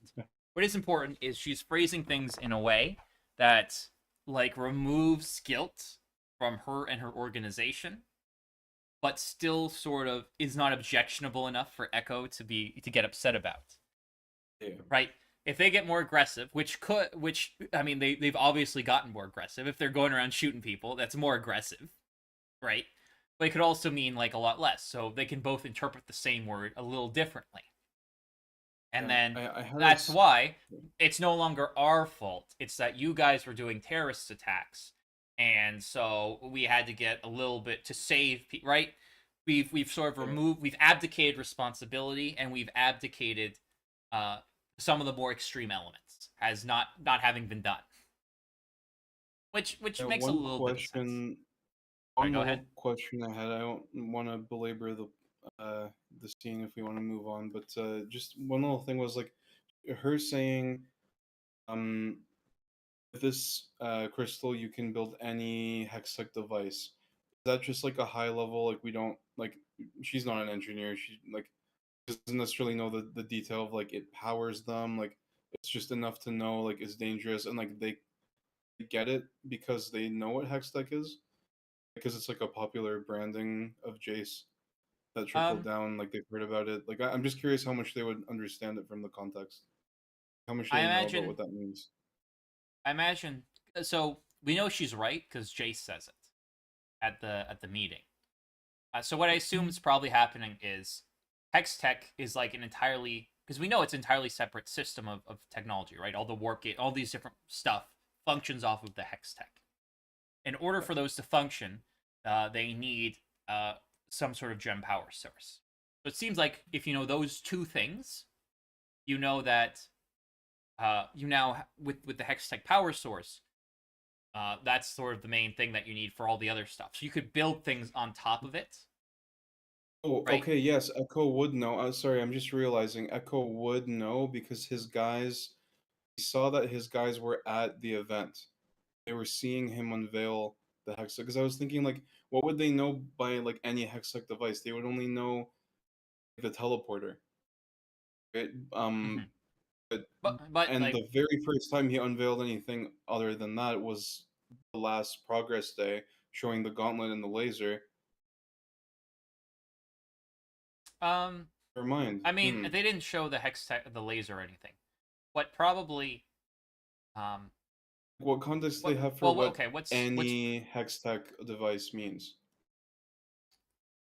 I guess really the only stuff that's at present is like the Teleporter. okay, so there's a teleporter which is Hex Tech.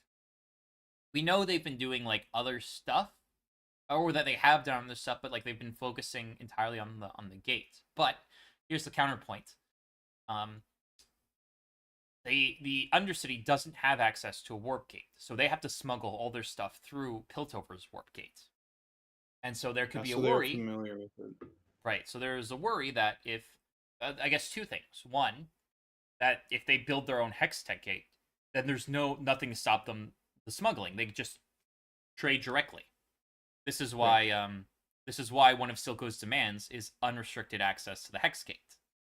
Yeah, and that is how Echo, Echo was involved in stopping them from using it that one time, trying And to then do so or whatever. and then second point, Kiraman was there when it fucking exploded, right? At Jace's apartment. So she knows these things are dangerous. Right? So she knows it like on its own it's super dangerous. What could you build if you put it into a bomb? It would be extremely dangerous. Right? Like I don't know how fucking I'm trying to think of a good example of like a power source. But like anytime you have like a massive amount of power, I'm sure you could transfer that somehow into a bomb. I'm sure you could make I don't know how you'd make a car battery a bomb, but I bet you could do it. I bet it'd be dangerous. Right? So she knows like you can make any Hextech device, and you could probably do even more dangerous stuff with it too. Right? And Echo immediately realizes that as well, because his first response is, with this we could beat Silco. And then she's like, well, then the violence will never stop. And ultimately that's how she's going to convince him, by moving forward as opposed to focusing on revenge.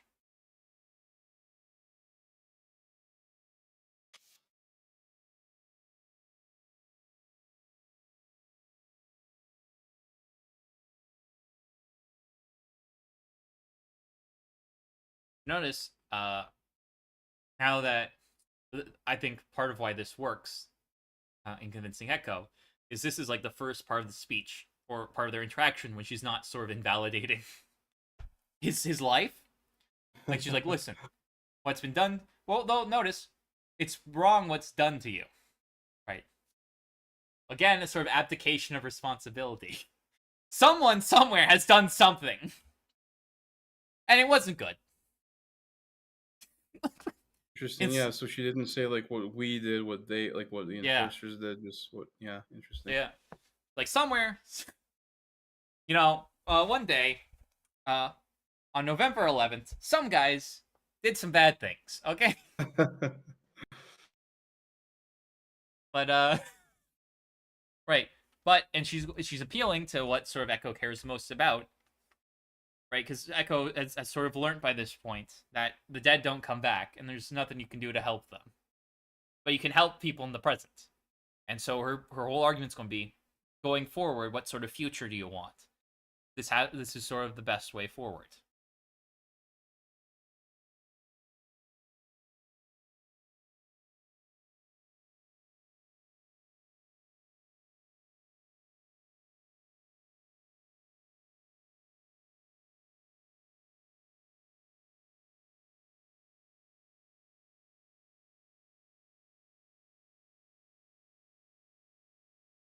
Right. So she's pulling the listen. If you make a big weapon, they're just going to make their big. It's going to go back and forth forever, right? And she's not wrong. So she's like, "This is come here, set the record straight," and so the implication is, that the Piltovers will stop treating them badly, which might be a bit naive, but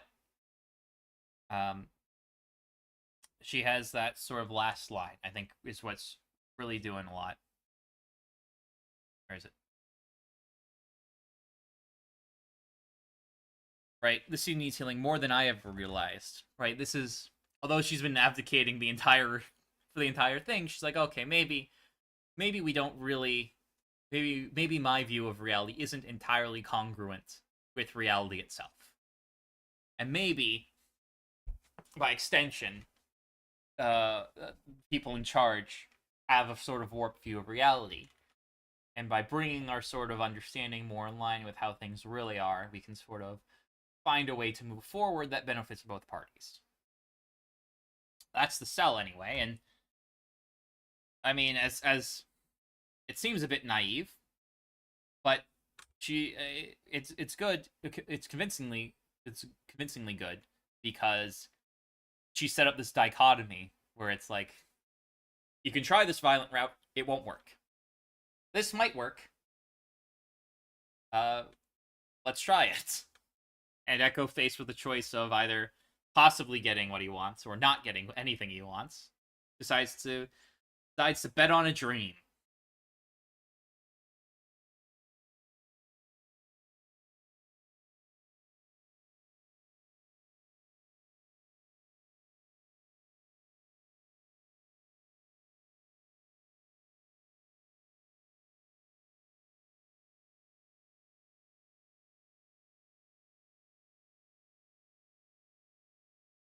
And the condition makes sense. Like, he's not going to trust her.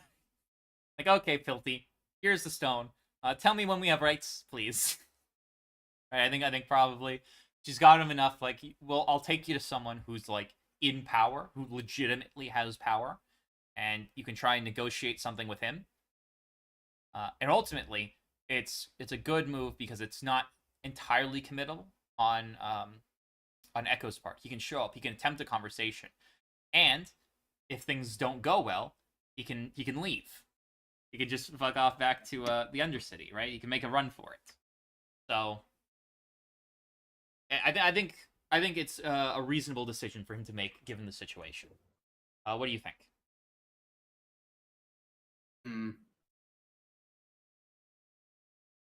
So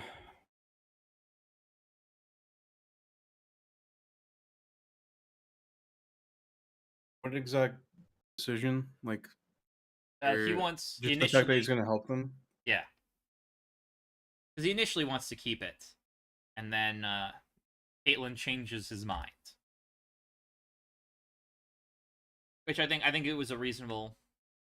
Like, I could see this as sort of I could see a criticism where it's like Echo Already predisposed to helping them, even just because of already trusting Vi, and then right. like Caitlyn does kind of while still having like that sort of like passive language and stuff, right? Like as Matt said, like Right.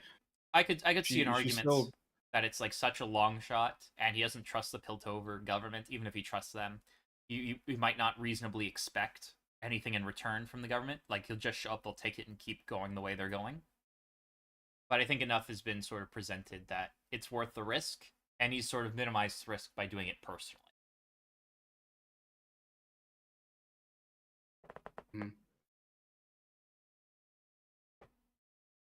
Yeah.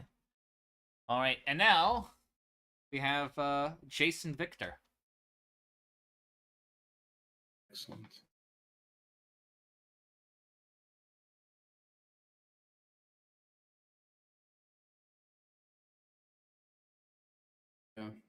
It's already interesting. Yeah. It's interesting because Victor, like, Jinx is is sort of like our big engineer from the Undercity. Victor is also from the Undercity, and is a bit of is like a big engineer in Piltover, even more so than Jace, who's like the Piltover native engineer. So now we've all three of them have them look at the same sort of creation, and it gives us a sense of sort of scale, right? Yeah, and also, the distinction. Like, we don't need to. We talked a lot about the distinctions of Piltover and Zon and stuff, but um, the distinction again comes up, right? Like, we have the sleek designs of Piltover, you might say, Mhm. as Victor observes of what Jinx is making. Right, and sort of it speaks to the differences between the two cultures, right?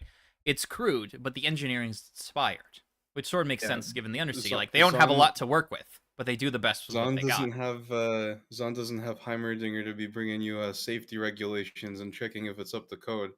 Yeah, and then we got Kenshi Crack Hex Deck, and Victor's response is it's a what's it? It's a leap, which isn't a no, right? Which is interesting. So, like Victor's sort of analysis is probably that he's a bit better of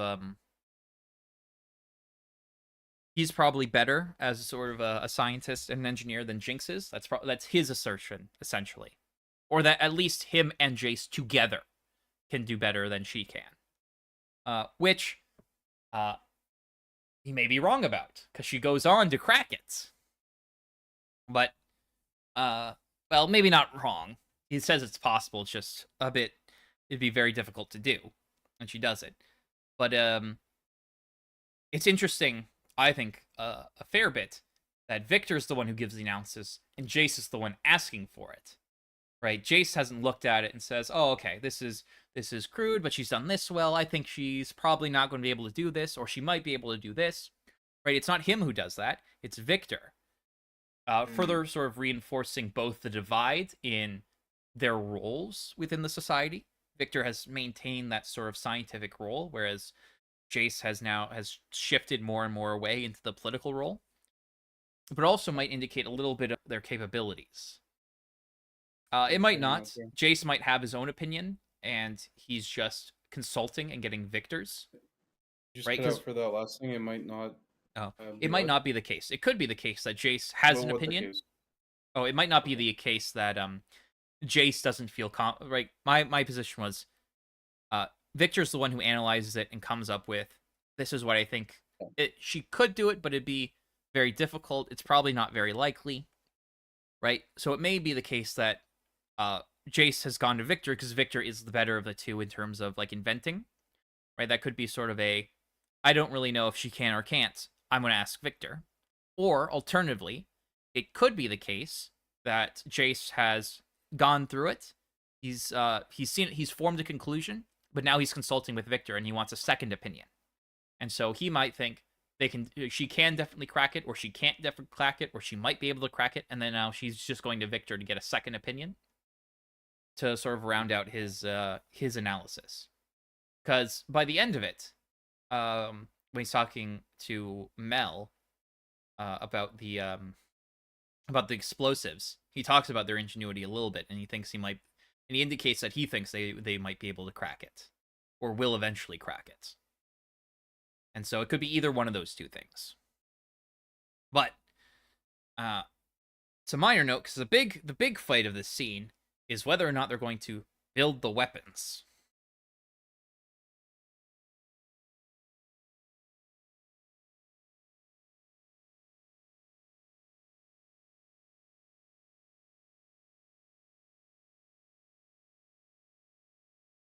And Jace, I don't know if it's...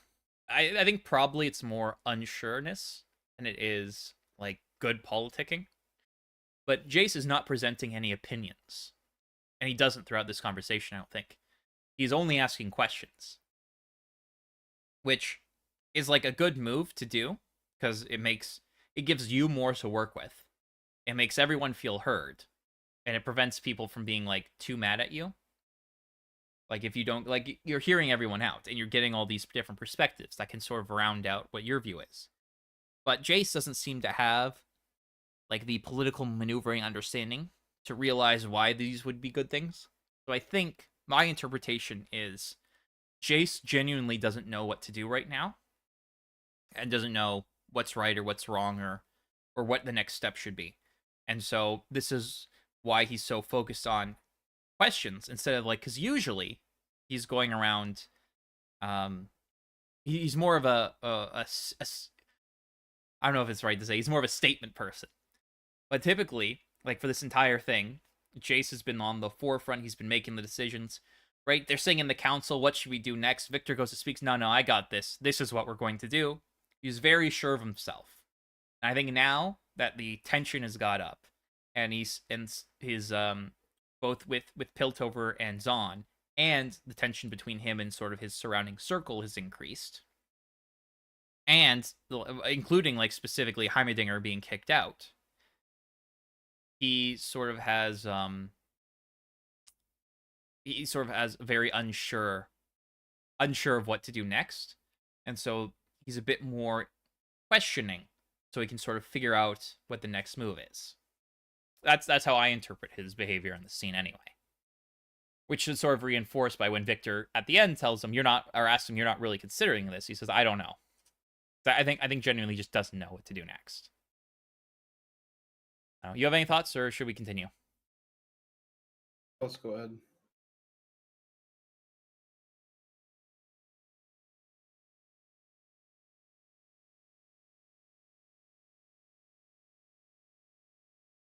Right, and there's an example. You want us to build weapons. He's clearly against the idea, but he doesn't outright say he's against it. He's like, are you sure? You want us to do this?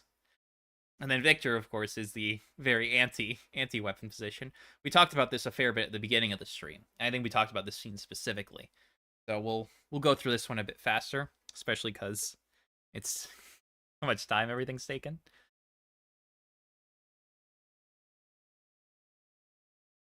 Oh, Heimerdinger hasn't been gone yet. Never mind. Oh, okay, yep.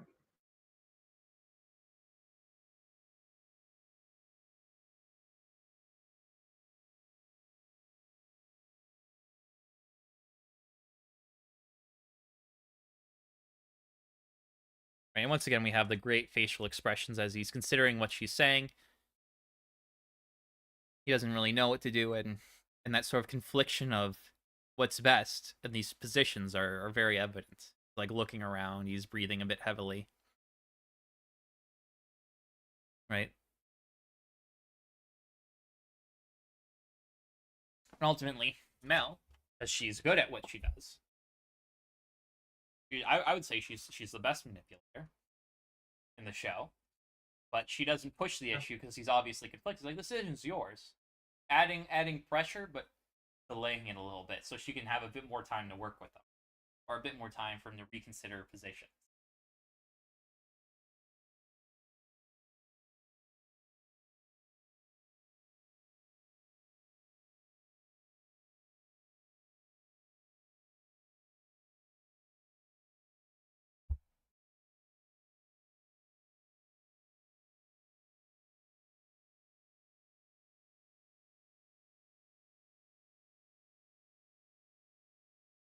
All right, what I really like about this scene is Victor is pointing, this is an absurd situation. Like, oh, I don't know, hold on, let's entertain this idea for a minute. Right, and Victor is upset that he's doing this, but he's going along with it a little bit. And then Victor has pulled out, like, listen, we agreed for this. We're partners. There was an agreement here. Is this agreement being breached? Is sort of the underlying for this. We did this together to do this thing. Are you betraying that? And sort of underneath that is, are you betraying me? And as he says this, the top comes off, and now the bomb starts ticking, further ratcheting up that tension.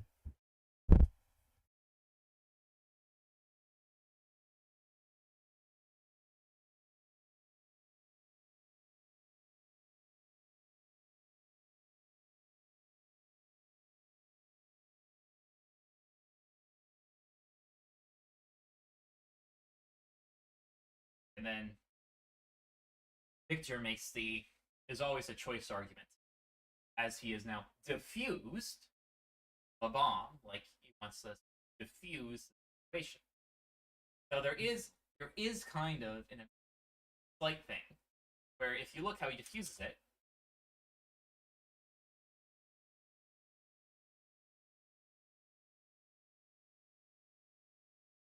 so he has the prong tool pulling stuff out. And what's that, Andrew? What's that he's using? What do we call that? A scalpel. Scalpel. Scalpel is not a kind of knife, Andrew. Yeah.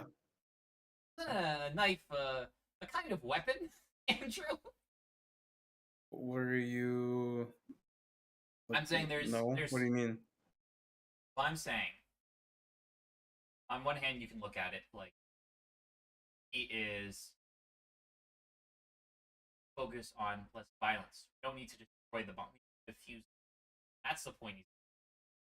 Right? That's sort of the meta, or not the meta, sub messaging, the actions. Right? There's always Yeah, you don't have to result to violence. But on the other hand, he's using, like is the irony that he's using a knife, but like a knife is a tool. I mean, like. well, true, but Jace and Mel could easily make the argument that a weapon is a tool by definition. Okay. Okay, but no, because like he's literally using the tool for its purpose of like, well, I don't know. I guess like, is he cutting wires or is he like flicking stuff out of it? He's cutting wires. Yeah. So then, like, what else would he be using? I don't know. Maybe they have scissors on. Right. No, but I'm saying, right. There's you can interpret this. I'm not saying this is what was intended. Right. But Mel is going to argue. Mel's position was these weapons are a tool we use to maintain peace, prevent bloodshed from occurring. Yeah. Much like a knife, despite it being a weapon, can be used as a tool to benefit and to help people. Right? This isn't really like stated. the point being, like, he implicitly, like you said at the beginning of the episode, she's not intending to cause a war. She's intending to have weapons to like maintain a sort of Cold War stability at the very least, but not to actually like harm people. Right. Instead of wants to have the weapons precisely, like a scalpel, precisely prevent and exert pressure in certain ways to prevent the whole thing from blowing up. There you go. Not so different, you and I. No, not so different, you Says and I, to Dr. Jones. So, where do we go from here? Success. I forgot about their use of the 2D animation for the effects and the 3D for the thing else. Super cool stylistic choice, and it saves them a ton of money, which is why they can do all the cool, like, all the details in the background. Oh, look, it's Batman. Batman. Man-Bat is back. And Heimerdinger has been expelled then already. Oh, okay, so yeah, he's been expelled, but Jace is sort of calling on Heimerdinger would never do this, because he still respects Heimerdinger. And Mel's point is, you kicked him off the council. What the fuck you talking about? Yeah.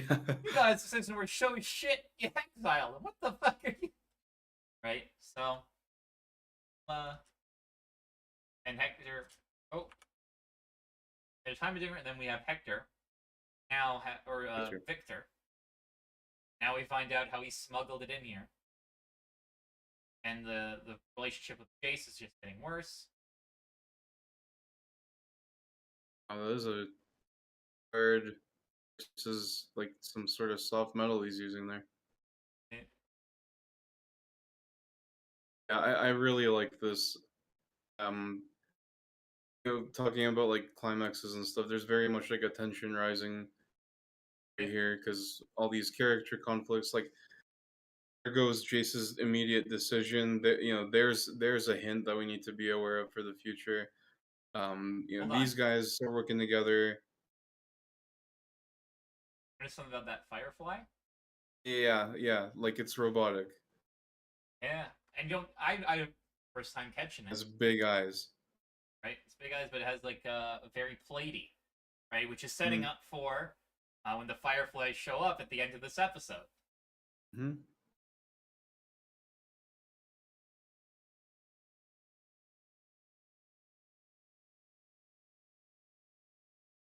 Right, it's There's foreshadowing. so many. Maybe some of these, and that's Yeah. and we have Jinx sitting on top of the statue, which you remember from the very first shot of this fucking show. Oh, not the No very way. first That's shot. yeah. That's the same statue. Totally. The The crying same statue, bridge. yeah. Yeah. The bridge where she lost her mom and dad, and it's the bridge she's going to lose her sister. And here, oh, not quite. The purple. Forget what it's called. I know what I have to do. Don't know if I have the strength to do it. Oh my gosh.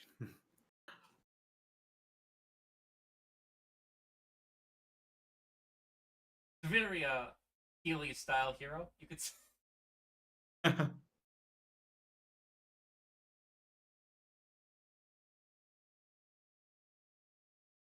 And the picture's nice because it foreshadows the building of the hammer. And if you're into League of Legends, you'll see that you'll know the hammer as well.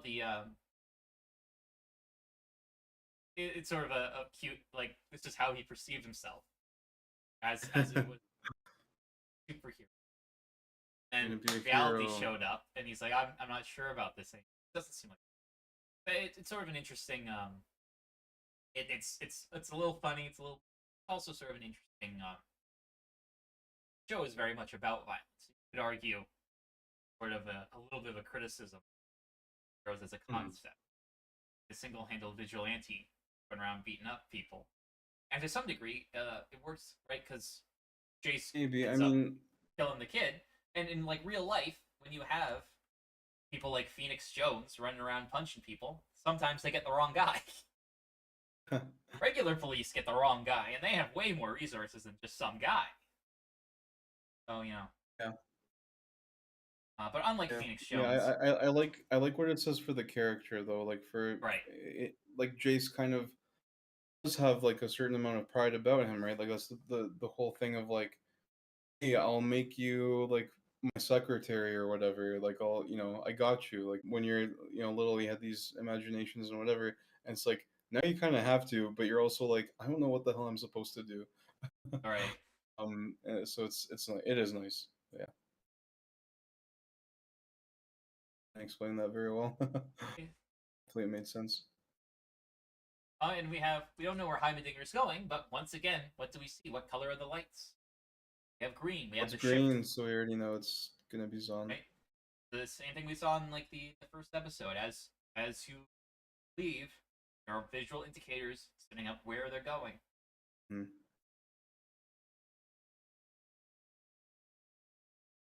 Victor, you must do it. Become the Ubermensch you are born to be. Yeah. We here do not endorse self-harm.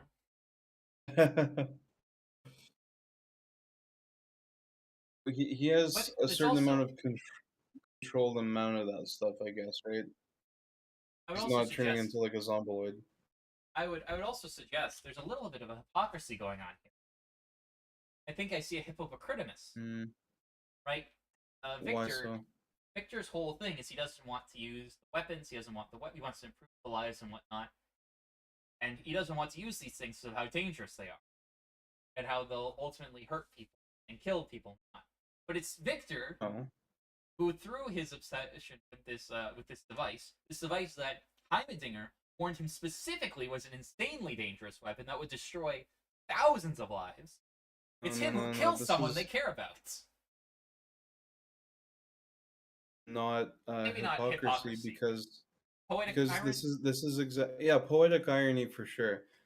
Because this is exactly what he believes and what he believed from the beginning, and this is kind of hole in his logic, right? Like the very act of building the technology that's going to help people and not hurt people may hurt people. In this case, himself. This is very much for like, And his I'm girlfriend. dying. I'm gonna prolong my life. I'm gonna make more things. Exactly. Yes. Yes.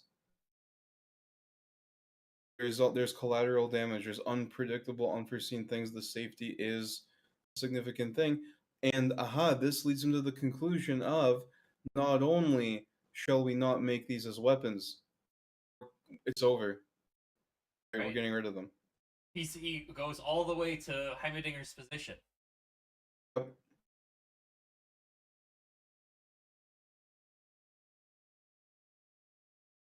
Also, the visuals on this scene are phenomenal. This is awesome. Yeah.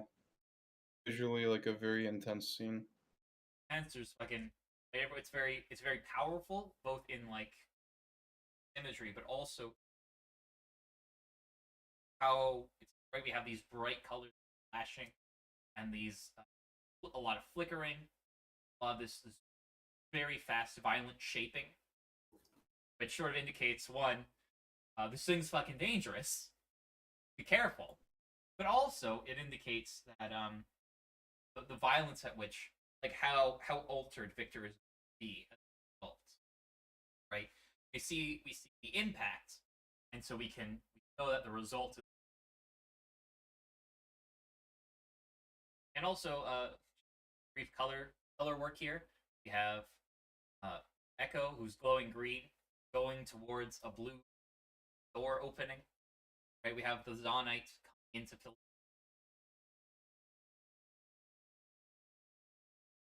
Now we're on the bridge. Yes.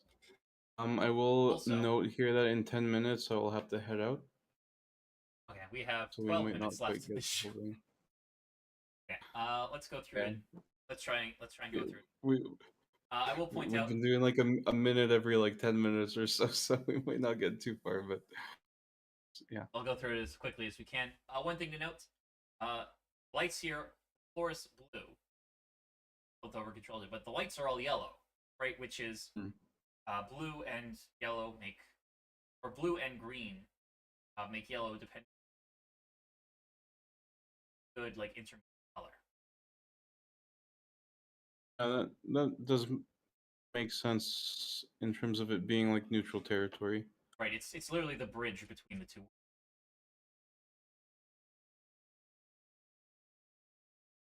Vi is scoffing.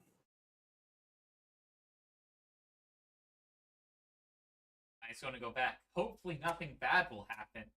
Make it to the other side, and she'll reunite with her sister, and everyone happily ever after. Ah, man. So this Listen, is if rough you're- because she's already up here. Right. This is literally the fucking meme. I can change him. He's the I think but right. Again, this is just she wasn't there. She isn't there. She still thinks it's possible. She might not even know if it's possible now, or even think it's not possible. But she has like a loyalty to it. She has to make an attempt, no matter how doomed it is. So Yeah. I don't remember if she's directly. I think she does observe the outcome here. I think, right? well, she runs back to save Echo. That's when or to save Kate. Well, both of them.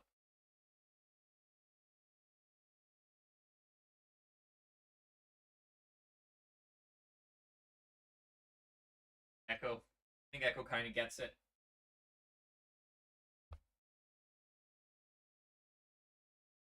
And also, like he knows he's not going to can't help her as other people. Of course, this is the part Jinx sees, and we have once again Milo representing the horrible, awful thoughts within negative voices. Yeah. And See, she looks Milo into realized. Milo knows all about how Caitlyn is in fact the evil succubus sent So- from the women are demonic realm. succubi sent by the devil to ruin the lives of good men, or in this case, women. But But yeah, obviously he's consistently represented the negative feelings. Tiger's represented the good ones. And she's coming, she sees physical affection that he doesn't get anymore. So that just reinforces Silco the sort of idea that she's not there for him. She doesn't care about, cares about.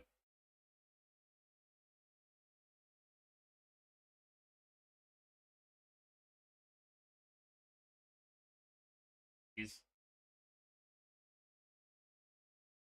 still fighting against it, but she's gonna get pushed a bit far later. But also, it's she wouldn't do that again. Implies that she still blames V disappearing on her, Okay. despite the involvement Marcus played. To be fair, she did leave. She intended to come back, but she was the one who chose to leave. Yeah. Does she already know that Marcus Yes. was Well, involved? V's Okay. told her that, and so Yes, right. but she still blames her. Yeah. Then we have the greatest cop who ever lived. The one guy. The one Marcus. person. Wouldn't want to hear that. Person you told. Do you Go watch immediately. have you seen Mahler's Godelbs? I have not seen it. Oh man. Okay. And we have from Jinx's perspective. Oh, you were here just for the hex step. I get it now. Then like what's her understanding of like Vi leaving and like what if she thinks that Vi is going there to like I don't know not be her sister anymore, whatever her like understanding of it is. What like Vi isn't there, like she left. Like what is she on? Right. So, how I see it is, Jinx. She'll be back in the Undercity. Well, Jinx doesn't know, right? So it could be the case that she's leaving to go find Jinx, and it's possible she doesn't really know what She's doing the opposite. She's doing the opposite of leaving. Like she's coming back, right? whatever And that's why, that may mean. And that's why Jinx has not intervened at all yet. It's not until she sees Vi running back, she says, "The liar," and then gets involved. Right. Okay. So we'll see that play out. Right. She has this right now. She's like internally conflicted. Like this person says she's caring about me. I'm not sure she really does. She's watching to figure out what's going on. They've taken the hex. Like, oh, I guess she did care about the hex. She's not quite there. She wouldn't leave me again. She's going to come back. And then he sees her running back across the bridge to join Caitlyn, and that's what sort of breaks the balance the arguments are holding in her head. Right.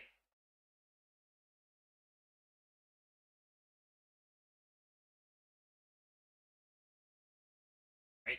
Now she's going to get real mad. And there, notice Milo is much bigger now, fucking huge. Gotcha.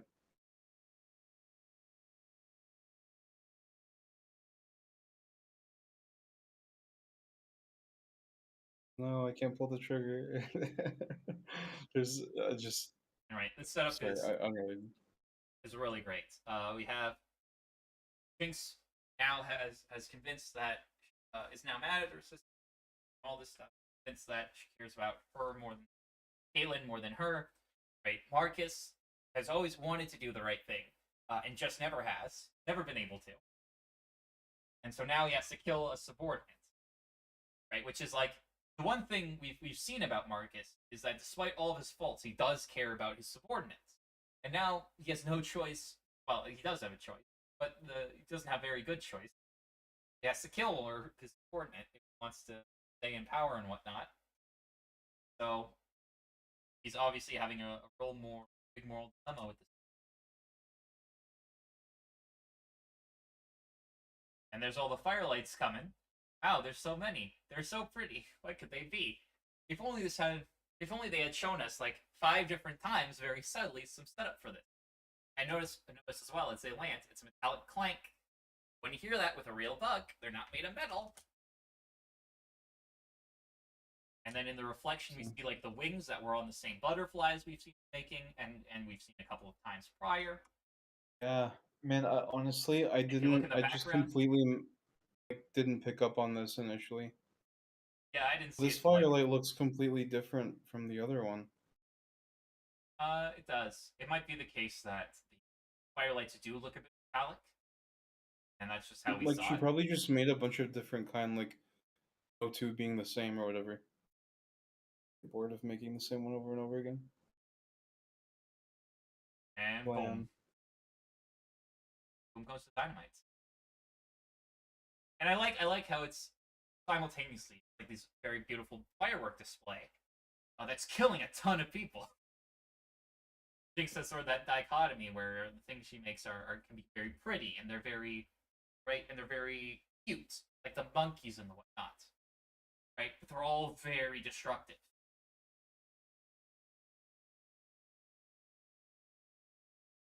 Wow, that looks sounds like something awful's going on. And then we cut back and we get to see the aftermath. And just because we talk about color a lot, there's the yellow, and then all of a sudden it's filled with green, right?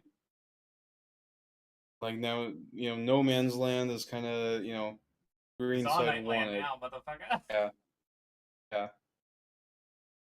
Oh, she broke her bug. Yeah. And we So have there's a sort of little, the like, singing from the hair last time she trails. was on the bridge. Remember Is it the same humming? song? I think so. It could. It's close enough that it's an illusion either way. Yeah. Now Yeah, it's it no is the same longer song. it's no longer all the Zonites who are on the ground. It's Hilties. And there's a couple of great, like the stepping on the butterfly, not even looking at the people. He's becoming very detached from the situation, which goes to her state of mind a little bit. He is kind of a psychopath. So. Oh man, we could talk about that for a long time. Yeah. That's one phrase, like Marcus Great. just. There is no I redemption. love. I love. Sometimes in life, Sorry, go ahead. sometimes in life, you don't get to redeem yourself. Just die. There were tons Yeah. of opportunity. It's the fucking the boat joke. You know the boat joke. There's a guy and he's stranded on a house in the middle of like a hurricane. It's all flooded. He's on the roof. Second floor is flooded. It's everywhere. A guy with a boat comes along. He says, "Get in, I'll help you." He says, "No, don't worry." I sails away. And then the third guy comes. He says, "Get in." Like, listen, I believe in our Lord and Savior Christ. And if I pray to him, my prayers will be deliver me from catastrophe. And so he sails away. Tides rise and he dies and he goes to heaven. God, why didn't you save me? God looks at him and says, I sent you 3 boats. Sent you 3 boats. What do you want? Right? There were tons of opportunities for Marcus to like come clean, to change how he wanted, change in any way. But he didn't have the strength of character to do that. And sometimes in life, there isn't an opportunity presented that fixes everything. Sometimes if you want redemption, you're going to have to do something that hurts you in some way. Right? He could have come clean to the council. Would have lost his job. But it would have been the right thing to do. And so, he squandered those opportunities. You don't get opportunity forever. Sometimes, opportunity, last one. Absolutely. And he's not like, he's evil. He doesn't want to hurt around for you. The whole thing started because he wanted to, he wanted to crack down on the Zonites and keep Piltover safe. Right? But, just, sometimes that comes to bad outcomes. And instead of, like, admitting wrongdoing or when he tried to keep things working as best he can under the conditions.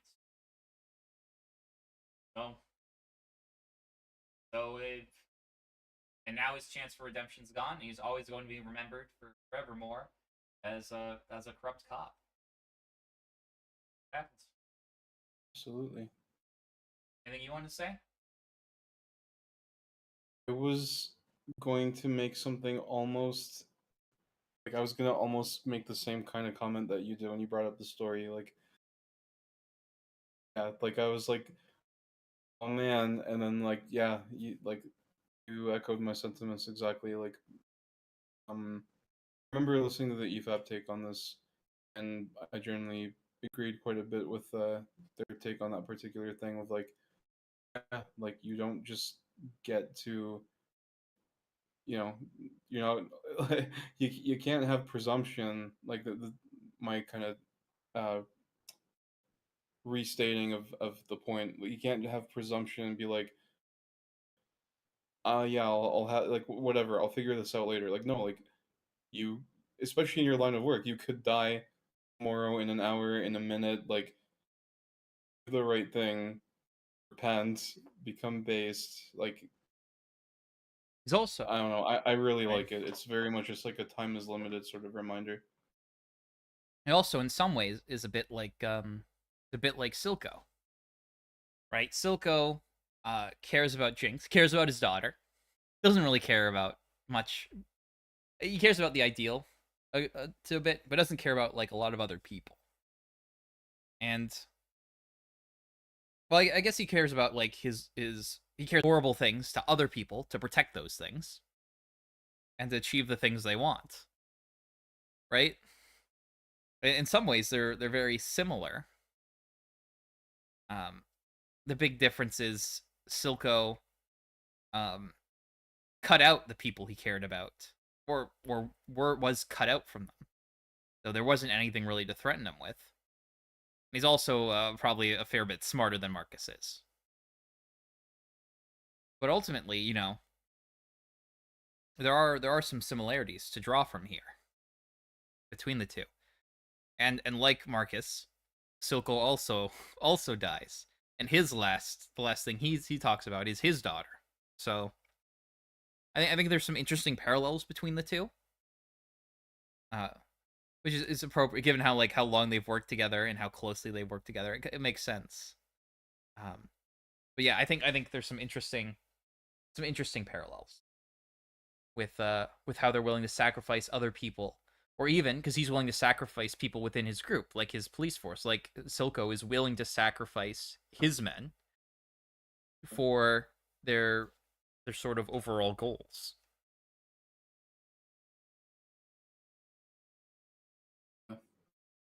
Well, let's watch a bit more because everyone's favorite part of the episode is coming up.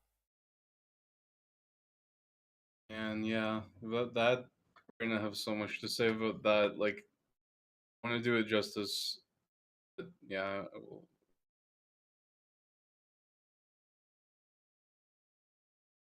and Okay, so to be clear, we have 7 minutes on the clock. Do you want to just finish it, or do you actually have to you have to go? I do have to go. Okay, in that case, uh, let's talk about this, and then because we only have, let's see, Yeah, I think there's a lot to say about everything that happens from here on out. So maybe we can make this the next episode, or maybe um, there's about 3 minutes left up of to you. content for this episode, so Okay. it might be worth doing now. It might also just be doing it at the top of next show because it's Okay, like, yeah, that. I think what do you want that's to do? how we're. Like for myself, I do have to get going. Okay, do you want to? That would probably be better for me, unless you want like you can do it. If you'd like to do it, I mean, I waited yeah, like how I'd many like to months to be. do the next show with you? I don't think a week's going to kill me. Okay, sounds good. Okay, then let's start next episode. Let's start it right after this then. Okay, yeah, perfect. All right. Because In then that we can case, really get into it, and there's a lot to talk about. cool. All right. In that case, I've been Max.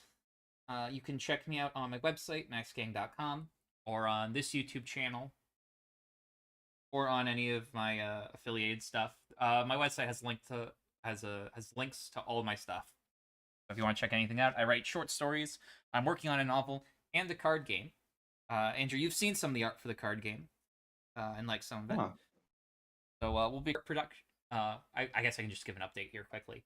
We have we have to do card backs, we have to do icons, and I think there's 2 or 3 more pieces of card art we have to do. And then we're ready to start prototype printing. So we're getting close to done. The book coming out, it'll be in a winter, whether it's this winter or next winter, I don't know yet. But I'm working on it. Coming out. There's 3 short stories up on the website you can go check out. You can check out all the earlier Arcane stuff. It's all in the playlist. Also, we have a review of Primer, which was a fantastic sci-fi movie, both me and Andrew, which you can be seen on the channel. And Andrew, you recently did a game jam I participated in. And all those games are available for Pretty download. interesting Isn't game. that right? Okay, Judica Me, Yes, a they game are. jam. And you can see a bunch of them. And are you planning another one? I will be doing another one. I'm not sure exactly when. I thought September, maybe a little bit later than that. But yeah, it was super fun, so I'd love to do it again. All right, so we'll keep an eye out for that. If you want to follow Andrew, you can find his YouTube channel in the link in the description. And Yeah, I'll have a. right, Sorry, I was just gonna. Yeah, I'll have a new devlog coming up for the game I worked on for the game jam, which people might find interesting because it's like kind of like your game in the sense of it's a text game. It also uses like GPT for the NPC, so you can actually like type whatever the heck you want with them. You don't have to choose dialogue options. It'd be fun, but yeah. listen, I want to accuse you of stealing from me. I want to say I'm the first person I've ever made a text adventure game. I'm going to say I'm the only person to have ever. No other text-based adventure games exist. Suing you for copyright infringement. So keep an eye out for that. No, but seriously, yeah, you got a YouTube channel. You have a book that can be read, available on Amazon. Anything else you want to show? Yes. Nope. All right, so check out the Dragon Slayers, the book. Check out the YouTube channel and itch.io account. You have some games on there, I assume. I've played a couple of them, so and Air Obscure on Steam as well. So you can check out all those. Everything's available from all my stuff is available on my website. You can find the links. I'm sure everyone, once you get to your YouTube channel, everyone can find all the other stuff you've done. This has been us talking about Arcane, episode 7, part 2. We will see you for the thrilling conclusion of episode 7 and first half of episode 8 next time. Till then, thanks you all. And Sea Beast review is still coming, but it's very slow. Until then, we'll see you all next time. Until then, fuck off.